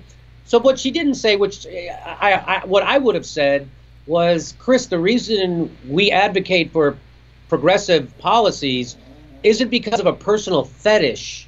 We advocate for progressive policies is because they actually make people's lives better and they build a better country. So if you make people's lives better, Chris, they're going to vote for you. What you're saying is you don't believe that progressive policies make people's lives better, and you think that those are losers in elections. You're wrong about that. The reason why people don't vote progressive is because of people like you, Chris. Once you go and make the argument, you know, they've done these polls over and over, and most of the Americans line up behind progressive policy ideas. That's a fact. Every time they do one of those things, Americans come down on the side of the progressive values. Most people are for Medicare for all. Most people are for free college. 80% of the country was for a public option when Barack Obama was passing his Mitt Romney care. 90% of the people want some kind of gun legislation after Sandy Hook. So we don't get it. So most of the people are progressive, but you get people like Chris Matthews and people like Debbie Wasserman Schultz and people like Chuck Schumer and Nancy Pelosi, and they're going to tell you the exact opposite, that, oh, okay, now that all those black people voted for you in Alabama, it's time to stick the knife in their back and vote against them. That's fucking crazy. I don't know who. That's why the Democrats are wiped out from coast to coast, Mike. That's why we got Donald Trump, because these are the people who are paid by their donors to think this way. Right. And when you are basically carried into that seat because 98% of women of color voted for you, to turn around and betray them by voting with Republicans on anything, I think that's egregious. And I love what Doug Jones said, why he was victorious was because he's middle of the road. It's not because he's not a pedophile and Roy Moore is. It's totally because of his, the inspiration and whatnot in his campaign. Because like Tom Perez says, when you put hope on the ballot, you win. And apparently that's what happened. But in my mind, the way that I see this is that, and I think I alluded to this on my show, but I don't remember when I talked about it. Let's face it, Doug Jones is going to be a one-term senator from Alabama. If he was up against any other Republican. So try to get as much shit done as you can. So try to get as much progressive shit done as you can, right? Exactly. Go balls to the wall. Vote for Medicare for all. Go fucking crazy, because you're going to lose anyway. So why not try something like we've been telling you to try and maybe prove us wrong? Be extra progressives and see if you can actually win in a deep red state like Alabama. I mean, it might be difficult to win even if you're progressive, but I mean, you're going to lose anyway. So the worst case scenario is you lose and accomplish a lot of progressive policies that help the people who helped you get elected. People of color, poor people. What I don't understand, Mike, is that you and I both know that the majority of Americans are for Medicare for all, right? Even including a majority of Republicans. So how could advocating that position, which is super progressive, it's more progressive than the Democratic position right now. So how could pushing something like that, which is super progressive but also super popular, how is that supposed to lose you an election? That doesn't make any sense. Again, it doesn't make any sense. It's this idea that these people don't like that stuff. But if you look at the polling, the data is they're for that stuff. The problem is they don't have anybody to fucking vote for who's for it. That's the real problem. And so what they're going to get now is a corporate Democrat who's not going to push for Medicare for all, who's not going to push for free college, who's not going to push for a $15 minimum wage, who's not going to push for progressive policies, who's not going to push for ending the wars or cutting the budget for the Pentagon in half. He's not going to. And so those people are going to go, well, my life's just as shitty as it was 6 years ago, so I'm going to vote for the Republican because he hates who I hate. Exactly. And I think that the point that you brought up about Chris Matthews is perfect, because in asking someone from Move On, oh, are you going to still try to make him be progressive, or are you going to allow him to vote Republican so he gets reelected? This is why people don't come out and vote for Democrats, because they know that regardless of who they vote for, particularly in these red states, I mean, if you look at West Virginia and Joe Manchin is a Republican, basically. I mean, I don't know what he's done that even qualifies him as liberal in any way, shape, or form. I mean, I guess he did vote against the GOP tax plan, so not to contradict myself, but that's one area. But he goes along with the Republicans. He votes with Trump a majority of the time. So these people aren't going to get out of their houses, wait in lines, try to deal with these voter suppression tactics to vote for someone who's going to fuck them over a little bit less. That's why people don't vote for Democrats. And it frustrates me that they're not going to take away the conclusion that is the correct conclusion. I actually have a friend, Ashley Hudson. She hosts the Establishment Exiles podcast with me. And like the day after Roy Moore won, she sent me a message saying people around her are telling her maybe neoliberals are okay in Alabama and we don't have to pressure them to be progressive, and it's driving her nuts. And it's driving me nuts too. How could that not drive you crazy, right? I mean, that's exactly the wrong idea. That's exactly how we got Trump. And so their answer is do more of the stuff that got us Trump. That's the craziest thing I've ever heard. And by the way, it was being screamed at the top of Chris Matthews' lung over and over. It wasn't one time he said it. He said it to every person who came on the show. He said, so do you think that they're going to allow him to vote Republican so he can keep us safe? Do you think Chuck Schumer is going to allow him to vote Republican? Do you think, by the way, Chuck Schumer is 100% behind the Republican foreign policy. I don't know if you've seen that, but he's also for Jerusalem, Trump's policy on Jerusalem. So there's your resistance. Yeah, in other words, he's for setting the Middle East on fire and creating chaos at in a region of the world that's already incredibly volatile. So to not, and I believe, correct me if I'm wrong, because I know you covered the story. He encouraged Donald Trump, like he critiqued Donald Trump for not doing this sooner. Is that correct? Yes, he wagged his finger at Donald Trump, the word he used for his indecisiveness. That's what Chuck Schumer said, for his indecisiveness about whether to do the Jerusalem move or not. Meaning, do the Jerusalem move, dummy. Don't be this indecisive. That's what Chuck Schumer's counsel was to Donald Trump on this. So, again, the whole world sees that this is a radical move that's going to just cause nothing but violence. And the Democratic leader, 100% for it. You know who else is for it, Mike? Hillary Clinton is for it. You know who else is for it? Barack Obama is for it. So Chuck Schumer, Barack Obama, and Hillary Clinton. Doesn't matter who you vote for, you're going to get the same shit, which is exactly what we've been saying. With the problem with the last election, if you voted for one of the two main parties, was there was no way to vote against Goldman Sachs. There was no way to vote against more war. There was no way to vote against Exxon or Big Pharma or Silicon Valley. There was no way to vote against more fracking. So that's what the problem was, Mike. That's why half the country stayed home. That's why we're in the mess we're in. Again, I have to keep saying it. Trump is not the problem. He's a symptom of the problem. People didn't wake up because their lives were going great and decided to vote for a fucking orange clown game show host. They did that because he was speaking like a populist. Even though they knew it probably wasn't going to happen, they had no other choice. And that's what was told to me on this show by Nick Smith, a cook at a Waffle House in Virginia. He told me that they knew that Donald Trump was a loudmouth Yankee who should have gotten his ass kicked a long time ago. But he said these people here are desperate in cold country. They were desperate for someone to say they were going to make their lives better. And Trump did. Even though they knew he was probably lying, at least they have a little bit of hope. Now they know. So that was the problem. Trump, again, not the problem. He's a symptom of the problem. And the Democrats and the establishment media, meaning CNN, ABC, NBC, and MSNBC, New York Times, Washington Post, are all pretending like the problem started January 25th, 2017, which it didn't. Exactly. And I feel like what we're asking, it's not that much. So basically, we're just asking for a party that represents us, but what the Democratic Party is, in effect, is a party that just doesn't go along with all of the shitty things that the Republicans do. When I see people like Dira Tandon have resistance as her Twitter icon, it drives me fucking nuts because they don't resist Trump when it really matters. I mean, she was cheerleading him on when he bombed Syria illegally. Like, I saw her tweet before she blocked me, mind you. I don't know if you're blocked by her. She cheerleaded him for that. How do you cheerlead him for illegally bombing a country that didn't attack us? And you say you are resisting it. I'm going crazy, Jimmy.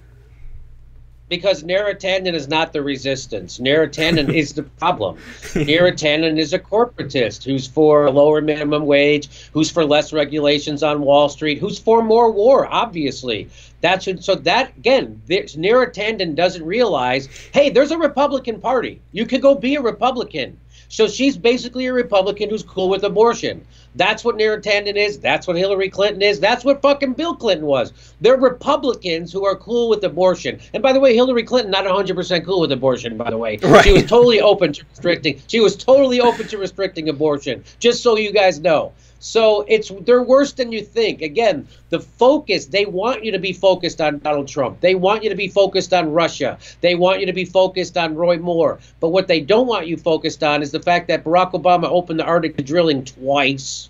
What they don't want you to focus on is the reason why we have all these fracking pipes underneath the earth right now is because Barack Obama got rid of the regulation that said you couldn't export fossil fuels. That's why they're racing to put all these pipes underneath the earth in the United States that weren't there before. It's not because we want the fracked gas for ourselves. It's because they want to export fracked gas. That's what the Keystone Pipeline oil line is. They want to take oil from Canada, not bring it to the United States, but bring it through the United States so it can get on a ship in the Gulf and they can send it to China. That's what this is all about. It's not about for fossil fuels or energy for the United States. And who do we have to thank for that? Barack Obama. And who won't tell you about that? The fucking mainstream press. MSNBC will never tell you Barack Obama opened the Arctic to drilling twice, but they'll tell you when Trump does it. They won't tell you that's why we have DAPL, that's why we have all these pipelines, is because of Barack Obama's corporatism and neoliberalism. They're not going to tell you the problem.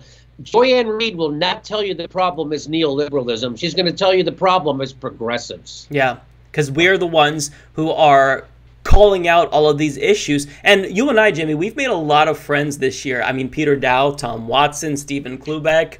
And these are people on the supposed left that they think that we're the problem because in criticizing Democrats, there's this underlying assumption that we agree with Republicans when that's not true at all. I mean, we are the loudest voices against their policies that fuck over the middle class and the poor. But what we're saying is if we want to defeat these scumbags, the Democratic Party, who currently is the main opposition against them, has to get their fucking shit together. I mean, do you agree with it? Do you see this a lot? Because I often get criticized as being not just the Russian shill, but basically Republican plant sometimes and whatnot.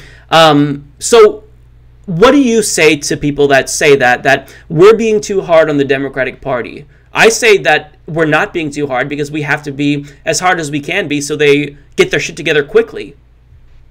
Well, what I tell people is that, well, when we get rid of Trump, we have to have something to replace him with. And if we don't have something to replace him with, we're going to get another Trump. But it won't be an incompetent Trump. Trump is a good guy to have if you're going to have a right-winger in the White House because he shoots himself in the dick 3 times before he gets out of bed, right? So he can't stop tweeting, right? It's like, oh, let's see if I can obstruct justice. And I'll shoot myself in the dick today. And with a tweet, so he can't stop doing that stuff. And that's why I'd rather have Trump as president. You got to have some, as opposed to Mike Pence, not as opposed to anybody else. You got to have something to replace Trump with. Otherwise, we're going to, because Mike, you know that lots of people predicted that if the Democrats kept going the way they were going, meaning neoliberalism and corporatism, that was going to lead to a rise of a right-wing fascist demagogue. Well, who said that? Bill Moyer said that. Michael Moore said that. Lots of people said that. Chomsky predicted that. Predicted that that would happen. Chris Hedges said that that would happen. So lots of people predicted that would happen. A lot of people smarter than me and been around longer than me. And they saw. And so guess what? That happened.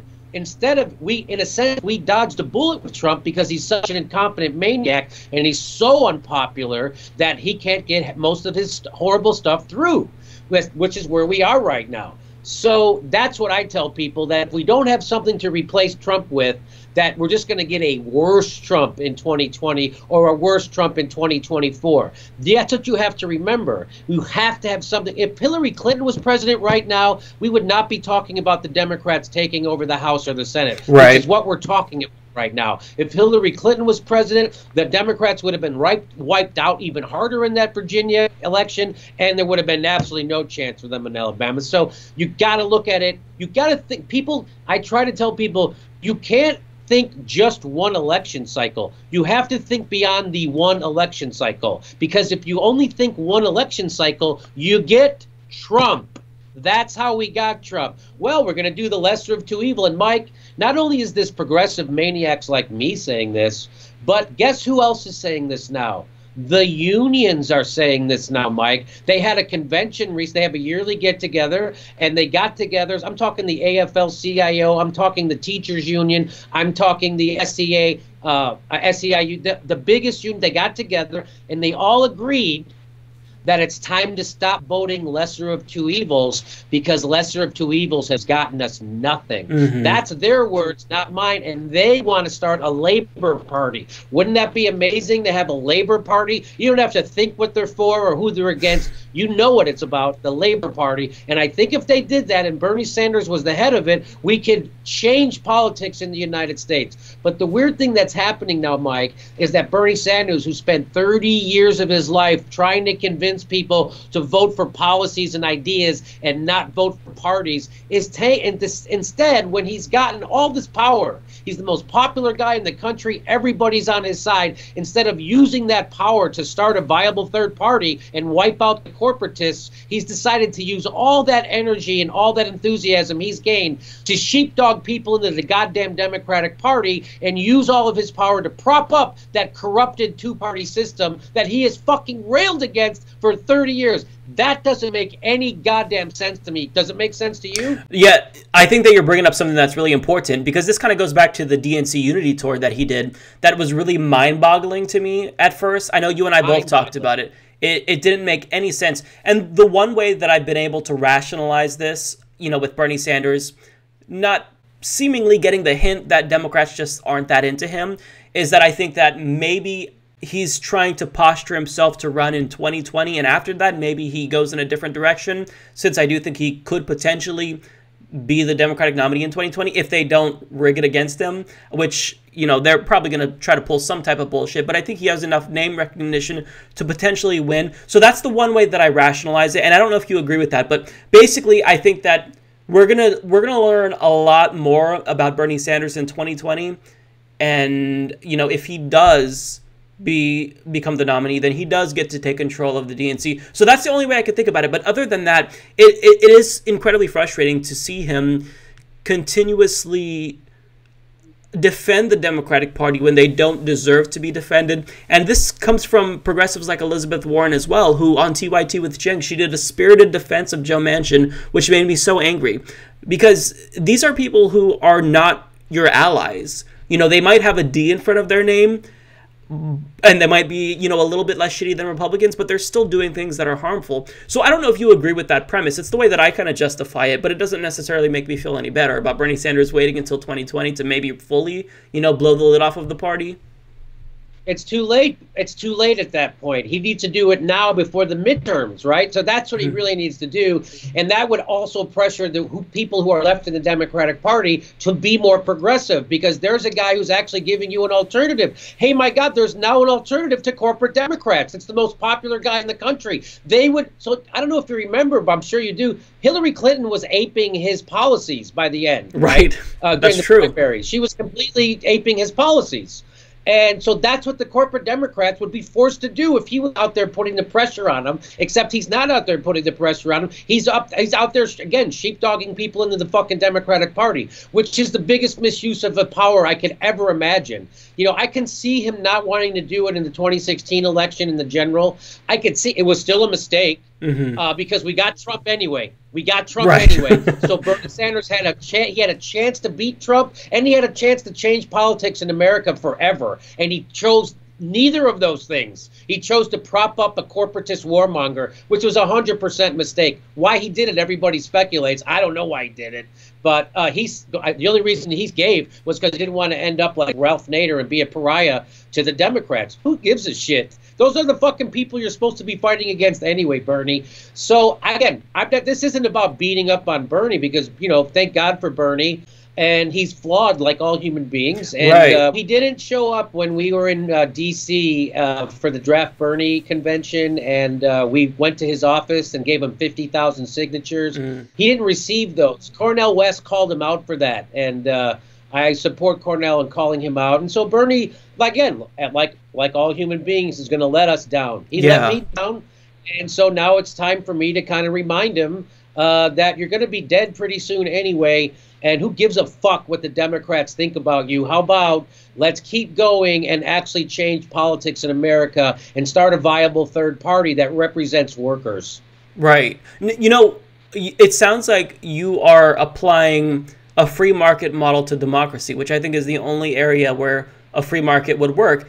Competition breeds innovation. If there were more parties, the Democratic Party, the biggest party, would, like a giant corporation, would be forced to compete because these little guys are going to come up and take their spot. So yeah, no, I agree with you with criticizing Bernie. Whenever I criticize Bernie as well, I do get pushback from a lot of progressives, but I think the most important thing to remember is that Bernie literally does listen to our criticisms. He might reject us sometimes. I know that Chuck Todd featured my criticism of Bernie Sanders in 2016 when I called him out for not campaigning for Tim Canova, and Bernie kind of just laughed it off.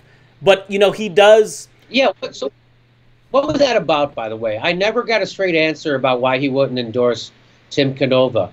We basically, it's an open question. What it seems like was that maybe there was some type of backroom deal between Hillary Clinton's campaign and himself, maybe for policy concessions, to not, sink Debbie Wasserman Schultz's campaign if she adopted something that he wanted. I don't know. It seemed really weird, and at that point, that was probably where I felt the most discouraged about politics. Because if Bernie, at that point, I said, if he sold out, we're fucked, because we have literally no one else who's going to represent us. So yeah, I think it's absolutely important that we do keep pressure on Bernie Sanders as well, because you're right, he's not perfect. And the good thing is he's willing to listen to us sometimes, not all the time, right? But yeah, that's why shows like yours, I think, are incredibly important, because because the Republican Party is so bad, everybody's afraid to call out the Democratic Party's flaws. When you can't do that. You have to pull no punches. You have to make sure that people know what's going on. And the fact of the matter is that both parties are fucking us. And I think that what you're doing is so important, Jimmy. Well, I appreciate you saying that. Right back at you. Thank you. If it wasn't for shows like us, there would be nobody out there holding the Democrats' feet to the fire. Nobody. I mean, even lots of our favorite lefty online news shows don't do what they should in that regard. They're still focusing on Trump, and they're still focusing on Russiagate, which you and I have, I think, agree is a big mistake. And by the way, the Russiagate thing is 100% propaganda. In fact, I don't know if you saw that article which in Politico this week, which I did a video. I haven't dropped it yet, but I'm sure by the time people watch this, I will have dropped it. Mike Morell, who used to be the deputy director of the CIA, he was in the CIA for decades, and he did an interview in Politico where he said that he expects now that there will be no charges of treason or collusion or any of that against Trump. And they asked him why, and he said, well, think about it. You have every reporter from the Washington Times, New York Post, CNN, everybody in the country is trying to break that story, and they haven't. Plus, they've been investigating him, this thing for over a year, and if Mueller had anything, it would have leaked already. That's what he said. He said if they had anything, it would have leaked. So the fact that nothing is leaked and nobody in the newspaper, by the way, they keep saying they have stuff in the news media, and then they have to walk it back 5 minutes later. So, and then they have to fire people and suspend people, and if they're just keep. And isn't it weird, Mike? Isn't it weird that Glenn Greenwald made this point, that when they get the Russiagate story wrong, it's always wrong in the same way. They never get it wrong going the other way. It's always wrong in Trump collusion as a treasonous. They never get it wrong where, hey, we've debunked the Russiagate. They never have it that way. It's only the other way. And why is that? That's because their sources are all the CIA or partisan Democrats on the Intelligence Committee. Their sources are all establishment people. That's the narrative they want to have pushed. In fact, MSNBC's top intelligence reporter has already been outed by The Intercept as being in bed with the CIA, and MSNBC went and hired him anyway. So that's literally happening. The guy who owns the Washington Post is in bed with the CIA, and he sits on a Pentagon board. But the guys at the newspaper, the hacks at the Washington Post, will tell you that that's crazy if you think that influences anything, even though we're living in a neoliberal nightmare, and even though somebody at the Washington Post actually did write an article that criticized Jeff Bezos' horrible labor practices, which we all know how they treat their employees at Amazon, and he wrote an article about that, and he was disciplined by the Washington Post. So you tell me Jeff Bezos doesn't tell his newspaper what to print. And if you think that, I've got some fucking prime real estate in the middle of the Atlantic Ocean I'd like to sell. That's just it. And, you know, I didn't, I'll look out for that video when you post it. I didn't see this, but, you know, if if this all does fall through, then the Democratic Party, they've got to realize that you can't just attack Trump. You can't be the anti-Trump party. You have to offer a vision. I mean, that's all we're asking for, but nobody can say what they stand for. You did a great interview with Sally Boynton Brown. She ran to be the DNC chair. She tried to, or you tried to get her to explain what the party stood for, and she couldn't give you anything. It was embarrassing for her, and no disrespect to her, but I mean, make something up on the spot. She just shut down. How do you not know what you stand for? If you ask you and I, Jimmy, we can spout off 100 different policies, Medicare for all, net neutrality. I mean, why is it that a simple question can't be answered? It's because really, they're a shell of a party. They have no core values anymore. It's all about the money. And I think that what you do in exposing this is really important. So I don't want to take up too much of your time. So if you could tell us where to find you and where to watch your show and your website and whatnot, that would be great. Can I just say one more thing Yes. before we, the reason why the Democrats can't say what they're for, it's because they've been bought by the people they're supposed to be working against and fighting against, right? It's as if Weight Watchers got bought by Twinkies, and everybody's wondering why Weight Watchers keeps telling us to eat cookies. And you know what I mean? It's like, why does Weight Watchers want me to eat cakes with cream in the middle? Because they're owned by Twinkies. That's the exact problem. That's why they can't tell you what they're for, because they're owned by people who don't want them to be for that stuff. So people can find me at jimmydorecomedy.com, and that's the great place. So jimmydorecomedy.com, and my Twitter is Jimmy_Dore, D-O-R-E. Jimmy_Dore, jimmydorecomedy.com. And we tour the country doing live shows like we did with you in Portland. And we'll be back in Portland coming up early next summer. And hopefully you can do that show with us. Absolutely. I will be there. So yeah, that's a great note to end with that Twinkie analogy. I'm going to have to borrow that, Jimmy. Of course, I'll credit you, but that is just brilliance. Okay. All right. Okay. Thanks so much for coming on the show. Great week. Take care. Great talking to you. Well, it is now time for the Humanist Report's end of the year award ceremony. So the way this works is we have 4 categories. We have the badass moment of the year, we have the WTF moment of the year, and then we also name our scumbag of the year and MVP of the year, which is the most prestigious award. So anyone who gets this honor bestowed upon them should truly be very thankful. It's really important. So if you have a Nobel Peace Prize, this is more important than that. So move that aside on your shelf.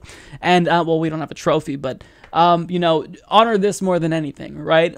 So the way it works is I will nominate 4 individuals or 4 moments in each of these categories, and then I will outsource the vote to the audience. So people on YouTube, Twitter, and Patreon will vote and decide which moment is their favorite or worst to them. So when it comes to our first award, this is the award for Badass Moment of the Year, and my first nomination is Bernie Sanders' Medicare for All launch. So I nominated this moment here as the Badass Moment of the Year because we've been pushing for this forever, and finally one politician decided to come out and do what the American people has been wanting. Introduce a bill that would create a Medicare for All system. Now, this is significant because a majority of the public now supports Medicare for All, so the time to act is now. And additionally, when Bernie Sanders introduced this legislation, it immediately garnered 16 co-sponsors.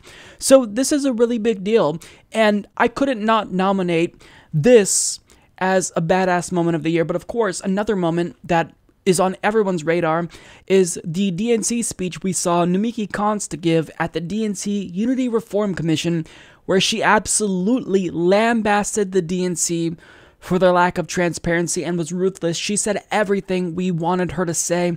She spoke out on behalf of progressives, and I am incredibly thankful to her for that. We're talking about close to $700 to $800 million between the joint fundraising agreement and the DNC being spent on 5 consultants. This is not a public outrage issue. The DNC chairs are upset, the officers are upset, and I don't know who's on the Budget and Finance Committee. I did go to the meeting. It was 15 minutes long, and there was a pie chart that was put on screen. Yeah. But as a Democratic Party member of this commission, we have a duty, and people are watching us right now. The number one issue I get asked out in the public by DNC members is, what are you going to do about the budget? It is absolutely ridiculous that we are going to keep a status quo system when it basically says we're going to continue to lose 1,200 seats. Let me describe what losing 1,200 seats looks like, or the remaining seats we have. If you're in Trump, yes, but let's break that down a little bit. If you're in Arizona and you have an ectopic pregnancy, you can't go to a Planned Parenthood clinic because it's gone, because that state legislature is lost. So you have to drive over to New Mexico. And if you bleed to death on the way, you know whose fault that is? In my mind, that's a Democratic Party that wasn't funded, recruiting candidates, investing in local parties. And that is our fault, because we have put that money to the top 5 consultants. And part of that has to go to the conflicts of interests. This is outrageous, it's unethical, it's bad governance, and frankly, it's fucking, corruption. Another moment that I decided to nominate was the Yes Men and their decision to troll the DNC at Politicon. So what they did is they set up a fake event where they claimed to be part of the DNC, and one of them acted as an official to the DNC, and they did what the DNC should have done long ago. They said they're coming out in favor of universal basic income, Medicare for all, and they're going to start actually representing the people. Now, of course, this put the DNC in a really awkward position to where they actually had to say that they did not endorse these widely popular policies. Now, the DNC just ignored them, but that is typically the effect that the Yes Men had, and the fact that they did this to the DNC was great. The Democratic Party is going to serve the people, once again, by fighting for what people need and want, and that therefore win elections. And to begin doing that, we're going to aim to outlaw corporate lobbying in government, and we're going to fight for the public financing of elections.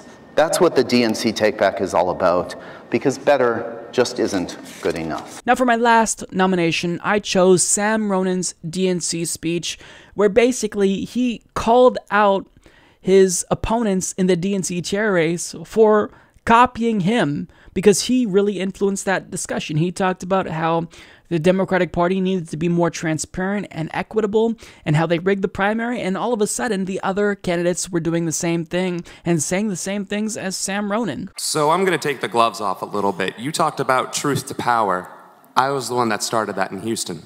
You want to talk about telling people that the DNC is the only people who get to decide the fate and future of millions of Americans. I believe you said each of you get to carry the weight and burden of 150,000 lives. That is an awesome responsibility. And it's one that goes and alludes to the superdelegates. Let's take that word, for example, superdelegates. It is greater than a regular delegate. That means that those superdelegates, I believe it was around 500 of them, had the same weight as 25% of the entire voting base. Millions of votes. That is undemocratic. You want to talk about truth to power? I am the only candidate at this table who has sworn to not take corporate and lobbyist money. That is not the way we do business in the Democratic Party. You want to talk about more truth to power? We need open primaries. We need open debates. We need to get rid of exclusivity. I've been hashing off every time somebody at this table has borrowed from my Houston and my Detroit and my Phoenix remarks and my interviews. Tom, I think, has adopted my policies. You want to talk about leadership? That is leadership, leading by example. So, with that being said, you guys voted. Now, let's get to the results. So, on Twitter, with 467 total votes, the winner of my Twitter audience's badass moment of the year is Nomiki Konst's DNC speech. And in second place, we have Bernie Sanders' Medicare for All launch. In third place, we have the Yes Men. And in fourth place, we have Sam Ronen's DNC speech. Now on Patreon, with 61 total votes, the winner here is Bernie Sanders' Medicare for All launch. So we have a little bit of disagreement with the audience here.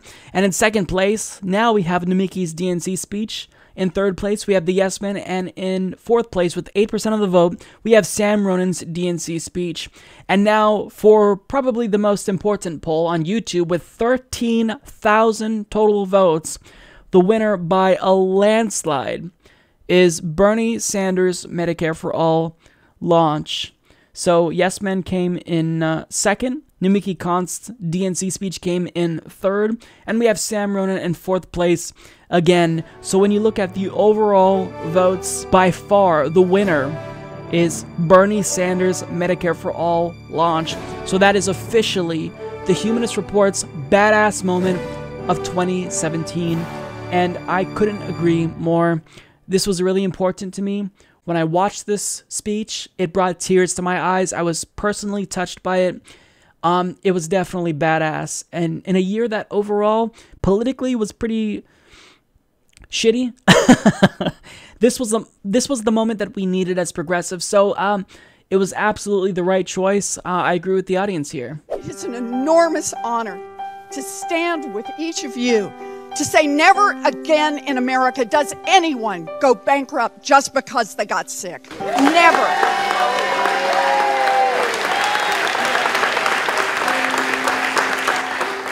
This has been a long fight, from Franklin Roosevelt, who wanted health care for all as part of Social Security, to Lyndon Johnson, who gave us both Medicare and Medicaid, to Ted Kennedy, who made sure that our children were insured with CHIP, and to Barack Obama, who helped build the game changer that gave millions of Americans who didn't have health care coverage new health care coverage. We are here today to take another step. We will not back down in our protection of the Affordable Care Act. We will defend it at every turn. But we will go further, and we will say that in this country, everyone gets a right to basic health care. That's what Medicare for All is all about, and that's why we're here. I want to say thank you to Bernie for all that you have done. I am honored to be part of this fight. I am honored to have a chance to stand up and say one more time, healthcare is a basic human right, and we fight for basic human rights. Thank you all.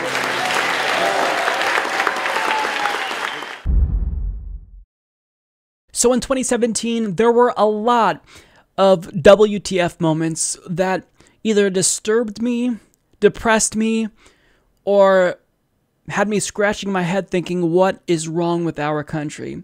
Now, I nominated 4, and these are the 4 I chose. First up is the Charlottesville White Supremacist March, where we had alt-right / Klan members / Nazis, neo-Nazis, literally chanting blood and soil in the streets.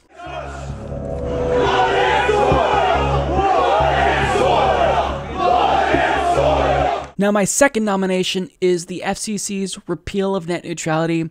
This is obviously a WTF moment because 83% of the American people did not want the FCC to do this, and we did everything we possibly could to stop the FCC, but they did it anyway. The chair votes aye. The item is adopted with editorial privileges granted as requested. Thanks to the staff for your terrific work on this item. Now, my next nomination is Donald Trump's presidency. I know this is incredibly broad, but I couldn't narrow it down to just one moment. Donald Trump has done so many crazy things this year that I can't not just put his whole presidency up for a vote. I mean, he withdrew from the Paris Climate Accord. He decided to end DACA. He expedited the construction of the Keystone XL pipeline and Dakota Access pipelines. He tried to strip millions of Americans away from their health insurance. He pushed for a tax reform plan that robs the poor to pay for tax cuts to himself and his family. I mean, I could go on and on and on and on. He signed a bill into law that strips Americans of their online privacy rights and allows private companies to sell our information without our consent. He expanded the drone war. He illegally and unconstitutionally bombed Syria. I mean, the way he's acted as president, his tweets with Kim Jong-un attacking members of his own party. I mean, I could go on all day. This guy is a lunatic. So, of course, his whole presidency has been a WTF moment. So, of course, I nominated him there. And finally, my last nomination is Donna Brazil's bombshell, where she, out of the blue, decided to blow the lid off of the DNC's corruption and let us know about a joint fundraising agreement that Hillary Clinton signed with the DNC back in 2015 before she won the nomination that allowed her to take full control of the DNC, thus rigging the primary against Bernie Sanders. So I made my nominations and you guys voted. So this is how the vote turned out. When it comes to Twitter, with a total of 968 votes, Donald Trump's presidency was absolutely the biggest WTF moment of the year with 40% of the vote. And in second was the repeal of net neutrality with 30% of the vote. In third place was the Charlottesville March with 20% of the vote. And with 10% of the vote was Donna Brazil's bombshell. Now on Patreon, with 64 total votes, the winner here was the repeal of net neutrality, biggest WTF moment for Patreon patrons. In second place was Donald Trump's presidency. In third place was Donna Brazil's bombshell. And in fourth place was the Charlottesville March. And on YouTube, with the biggest vote total of 39,000 total votes, by far, you guys thought that the repeal of net neutrality was the biggest WTF moment of the year, with 78%. And in second, is Donald Trump's presidency. And in third is the Charlottesville March. And in fourth place is Donna Brazil's bombshell. So when you look at the overall results, since there were more votes from the YouTube audience, it is clear that by far the repeal of net neutrality is the biggest WTF moment for you guys. And honestly, all of these moments were pretty equal to me. The repeal of net neutrality was not surprising. Donald Trump's presidency was continuously mind-boggling. Donna Brazil's bombshell came out of the blue. And then the Charlottesville March really opened my eyes to just how effed up our country really is. So, I mean, there was a lot. So I don't really have an opinion. So I guess I'll side with the audience here. So there you have it, the biggest WTF moment of 2017. Thank you. Thank you, Commissioner Clyburn. I'm going to mark you down as a no. So that's okay.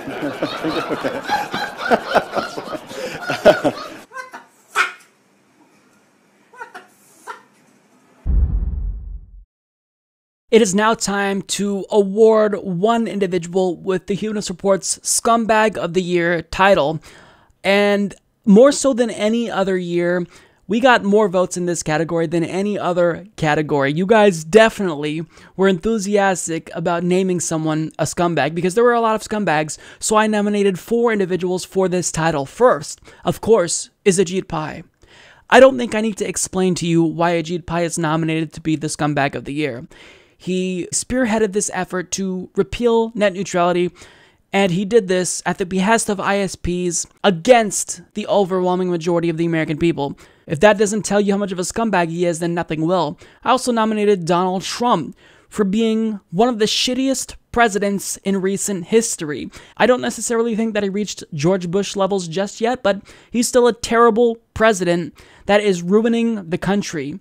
Now, I also nominated Roy Moore because he is a pedophile and he was running for Congress. And if being a pedophile wasn't bad enough, politically, he's just a lunatic. He is literally a Christian theocrat and he does not belong in US politics. And finally, I nominated Anthony Rendon, who decided to unilaterally block California's single-payer healthcare bill.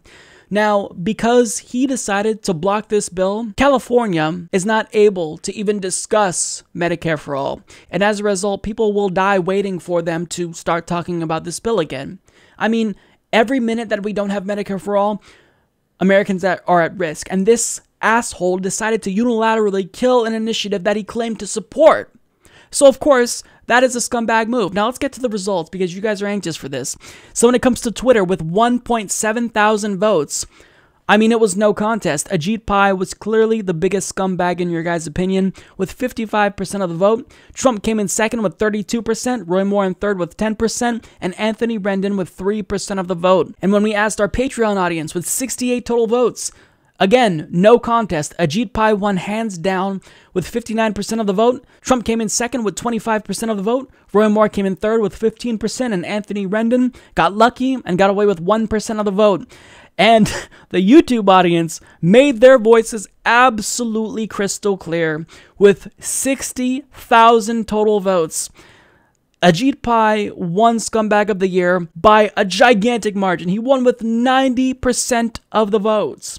So our YouTube audience clearly hates Ajit Pai. Donald Trump in a very, very, very distant second with 8%, Roy Moore with 2%, Anthony Rendon with 0%. So when you look at the overall results here, Ajit Pai is clearly the biggest scumbag of 2017, according to the Humanist Report's audience. I mean, it's no contest. This guy won hands down. So here, I couldn't agree more. The audience got it right. I was hoping he would win because he deserves it. So congratulations, Ajit Pai, I guess. You are the Humanist Report's biggest scumbag of the year, and also the biggest asshole and most hated man in America.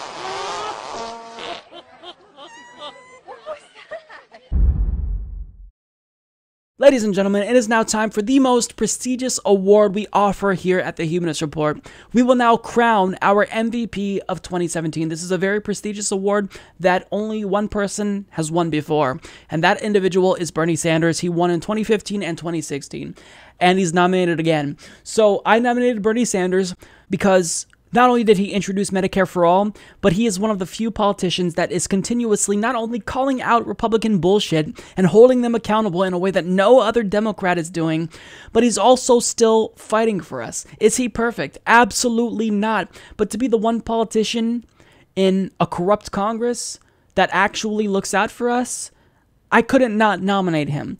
Now, my second nominee is Amy Vilela, because she is just a huge source of inspiration for me. I mean, she lost her daughter, and she decided that she was going to do something to make sure that nobody else dies because they don't have health insurance or can't prove that they have health insurance. So she decided to challenge her congressman and get him to support Medicare for All. He didn't, so she decided to primary him, and she may very well be elected to Congress next year. So her story is not just poignant and touching, it really inspires me, and now she's fighting for all of us, so I couldn't not nominate her.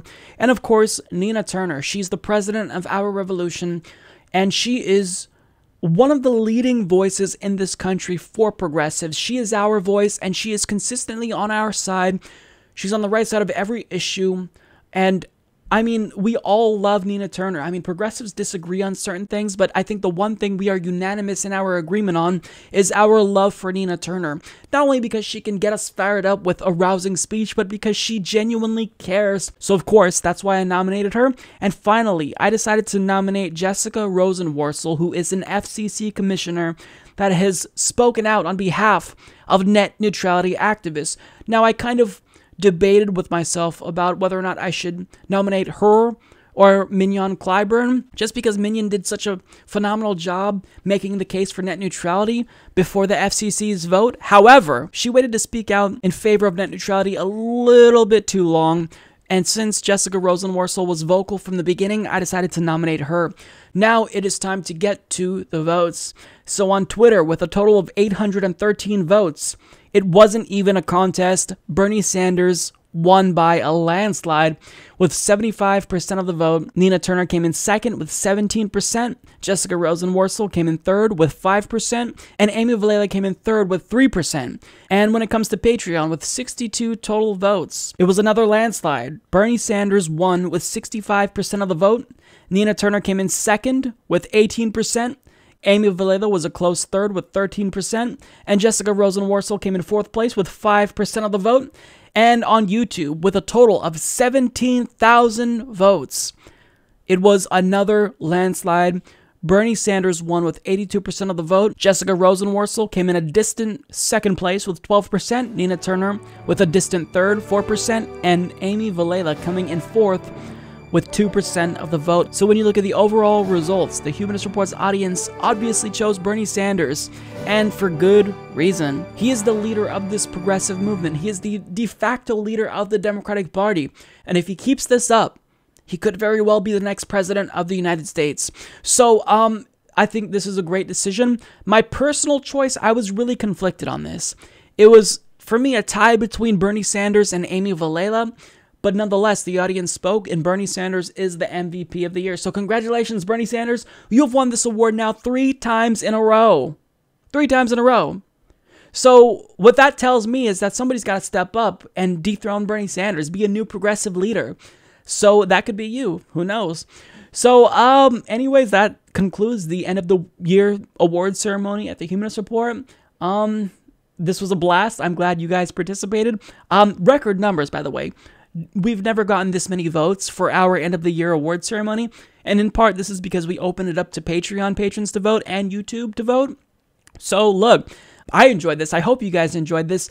But clearly you guys were more enthusiastic about crowning a scumbag of the year, and I'm with you. This was that type of year.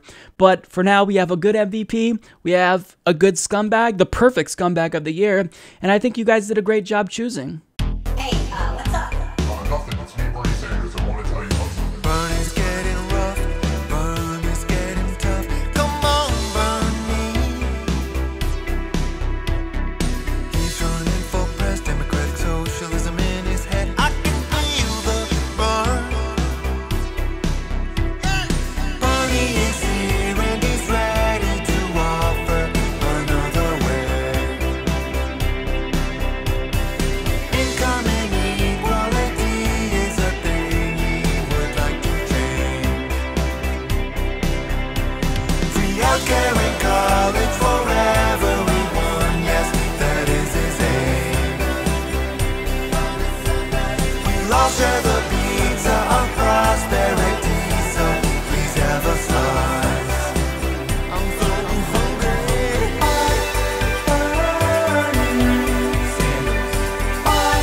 Bernie Sanders. Bernie Sanders, bring it up tonight. By bring it up, I mean discuss the myriad issues faced by our country and world right now. Bernie Sanders, bring it up tonight. Aggressively point with those beautiful fingers. We can do this together. Bernie Sanders, heating up tonight.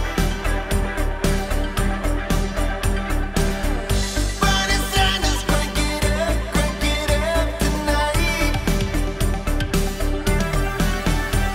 I'm not such a huge fan of blending art and politics. At least not in a serious way, but I really want Bernie Sanders to win. Don't think he's a panacea, but I'm pretty sure he's the best we can get. And his stances on limits and social issues are quite ideal. Bernie Sanders, bring it up tonight. Another injustice, Wall Street corruption, gender inequality, poverty.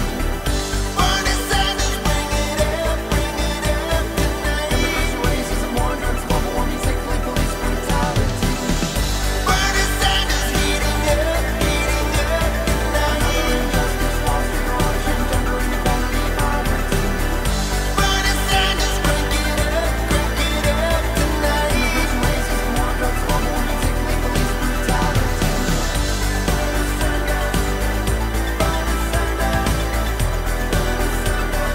Gender inequality, poverty.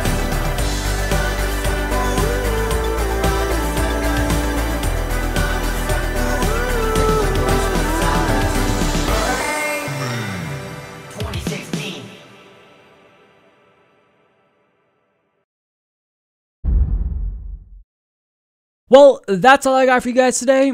I've been talking for about 30 hours, it feels like. So I'm definitely ready to take a break and rest my throat. So if you've listened to me talk for this long, thank you so much, because you are truly a trooper and you care about policy. And as usual, I want to send a huge thank you to all of our Patreon patrons and PayPal contributors. You guys help the show not just survive, but thrive as well. So you guys are amazing. And as we move into 2018, I want to leave you with the recap of 2017. This is a video compilation I put together for Humanist Report viewers to basically talk about some, not all, of the biggest headlines that took place this year. And in 2018, we're going to go into that year hitting the ground running and being prepared to fight for the issues we care about. That means net neutrality and Medicare for all. But for now, I leave you with our recap of 2017. I'll see you guys next year. Republicans are currently in hot water after attempting to quietly gut the Office of Congressional Ethics. Let's look at the person who Cory Booker really is. Booker voted against an affordable drug proposal from Senators Amy Klobuchar and Senator Bernie Sanders. So we thought he would get away with this, but he's not getting away with this, and basically, he's been publicly crucified, and I think that it's apparent that he knows his career is now over. President Obama has commuted the majority of Chelsea Manning's sentence. Progressive activism is actually really starting to get to congressional Republicans. Donald Trump has been the president now for just a week, and he's already proving that he is a complete disaster. Keystone Pipeline, the Dakota Access Pipeline. Any regulations initiated unilaterally by President Obama that were in the process of being implemented have been frozen until Donald Trump's administration reviews them. He's prohibiting federal dollars from going to international organizations that provide abortions or information about abortion. President Trump has banned employees of the Environmental Protection Agency from giving social media updates and speaking with reporters. Secretary, would you condemn the home demolitions by Benjamin Netanyahu?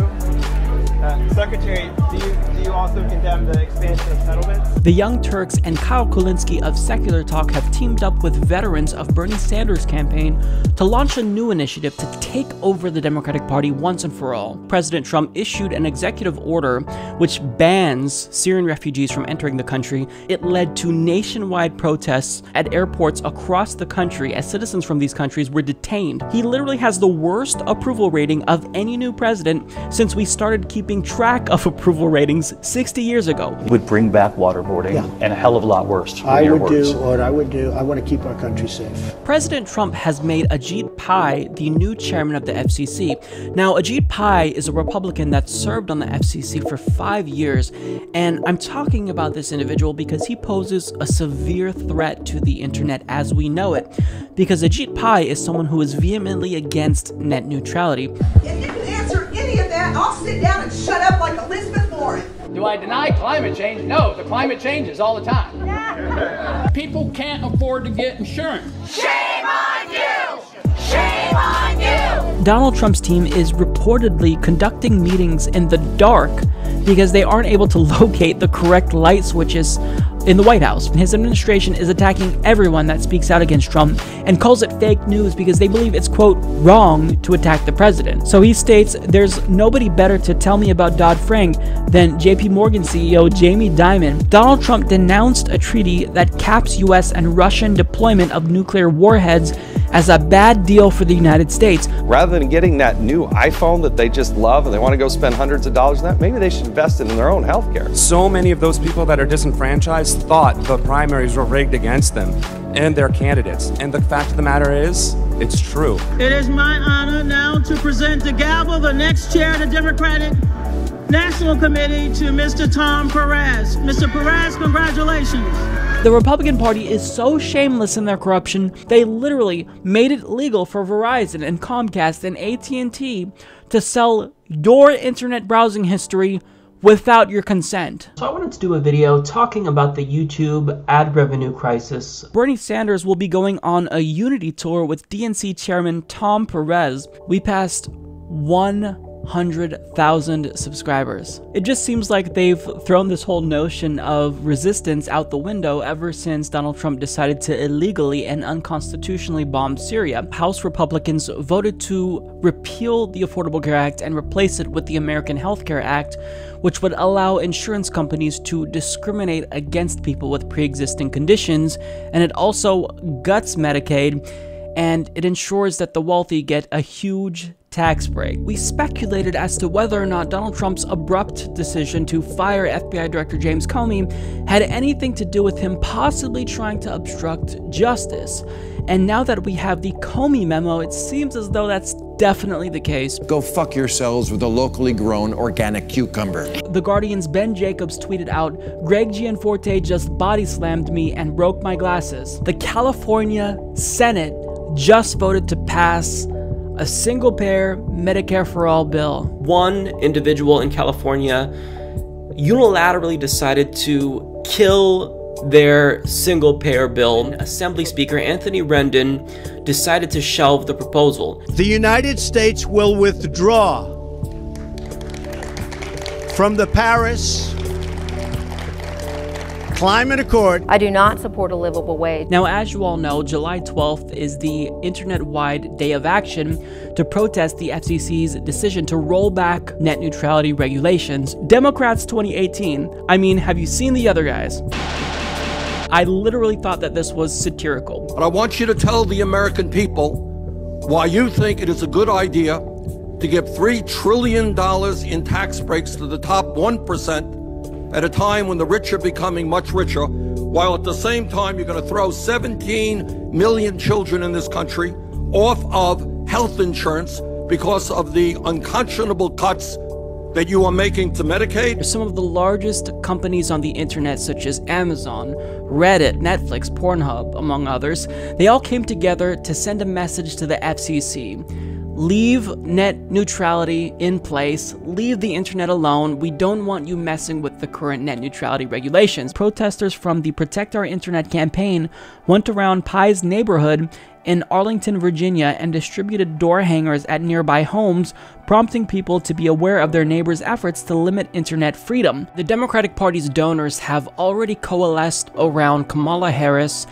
and they want her to be the Democratic Party's presidential nominee in 2020. President Donald Trump has offered a simple explanation for his wealthy cabinet choices. Rich people know how to manage money better than poor people do. We have another instance when a so-called family values Republican was outed as a gigantic hypocrite. Medicare for All got an unlikely ally recently. That individual is Kamala Harris. In moving up California's primary, this gives a huge advantage to candidates from California, specifically Kamala Harris, who currently is the establishment's favorite pick for 2020. Since early 2015, there's been allegations against Jane Sanders that during her tenure as the president of Burlington College in Vermont, she committed bank fraud by supplying a bank with misleading information on a loan application. And we know what his intentions are. He's trying to cripple Bernie Sanders ahead of the 2020 election. I've said it once, I'll say it again. This is a political witch hunt. North Korea conducted 2 tests of intercontinental ballistic missiles, and in response to these new sanctions, Kim Jong-un threatened to retaliate against the United States. They will be met with fire and fury. The deadliest terror attack to ever occur in the country of Somalia. We had the worst mass shooting in the history of our country. One of my viewers named Anissa submitted 2 comments to the FCC. The first one was submitted on May 13th, and she strongly encouraged the FCC to support net neutrality. But yet, on May 11th, Anissa realized that a phony comment was submitted on her behalf using a fake address, and this comment is against net neutrality. Nearly 13 million, more than ever before, and most of them tell Ajit Pai to leave the internet alone. He lost by nearly 4 points.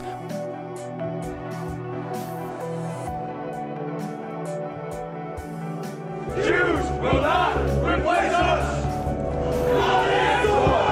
But you also had people that were very fine people on both sides. What about the alt-left that came charging at the, as you say, the alt-right? So when you put aside the fact that he is under investigation by the FBI for numerous reasons, he also is losing support. Ted Cruz decided to like a specific tweet on Twitter that some of us might consider hardcore pornography. I wanted to take a moment to reflect on Hurricane Harvey. He could have been housing a lot of people who lost their homes due to all the flooding that Hurricane Harvey caused, but he basically offered to just pray for them instead. He may actually be preparing to invade or bomb North Korea. Would it be nice not to do that? The answer is yes.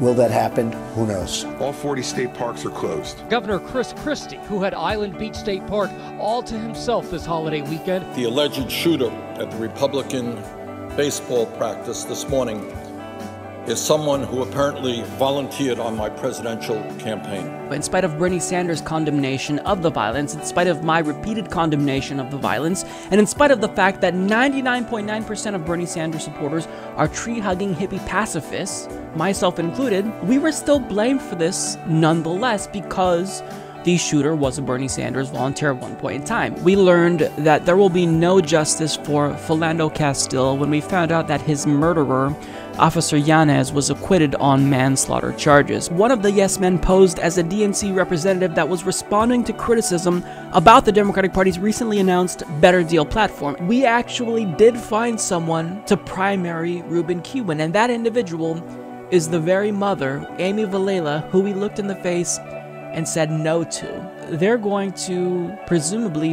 vote to kill net neutrality when the least amount of people will be paying attention. Fucking up the holidays for everyone. Thank you, Ajit Pai. I reported that Donald Trump was contemplating whether or not he would be ending an Obama-era program known as DACA.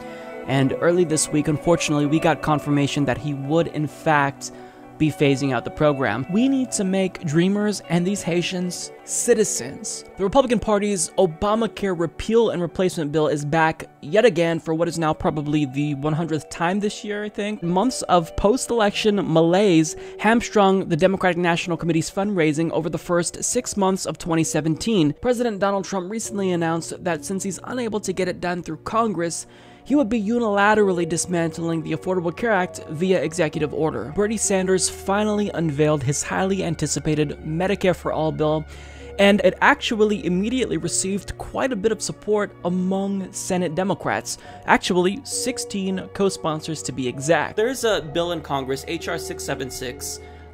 This would expand Medicare to everyone. Would you co-sponsor that if you were elected and support a single-payer healthcare system? Yes, I probably would have sponsored it. Absolutely. Absolutely. Absolutely. Absolutely. I don't think I'll be able to get there quick enough to co-sponsor. I mean, I'll ask if I can fax it over maybe. Fellow Americans in Puerto Rico are currently facing mass destruction and devastation after Hurricane Maria almost completely wiped out their electrical grid, leaving most of Puerto Rico's 3.4 million residents with no electricity. Donna Brazil, former DNC interim chair, she basically gave us an inside account as to how the DNC and Hillary Clinton rigged the primary against Bernie Sanders. We had an announcement from the FCC which stated their intent to fully repeal Title II net neutrality regulations. And this will most likely be voted on December 14th, conspicuously during the holiday season when you'll be spending time with your family. But he looks like a real-life version of Eric Cartman from South Park, does he not? Exactly, and he acts like him too. It's the largest tax decrease in the history of our country by far. Roy Moore lost. I am completely surprised. The FCC has just voted in a 3-2 vote to repeal Title II net neutrality protections. With that, we will call the vote. Commissioner Clyburn. I dissent. Commissioner O'Reilly. Aye. Commissioner Carr. Aye. Commissioner Rosenworcel. I dissent. The chair votes aye. The item is adopted with editorial privileges granted as requested. Thanks to the staff for your terrific work on this item. But even though we lost the battle, the war isn't over, because now one of two things will most likely happen. Either this will be challenged in the courts, or Congress will step up and get involved to protect net neutrality. Now, one congressman did just that.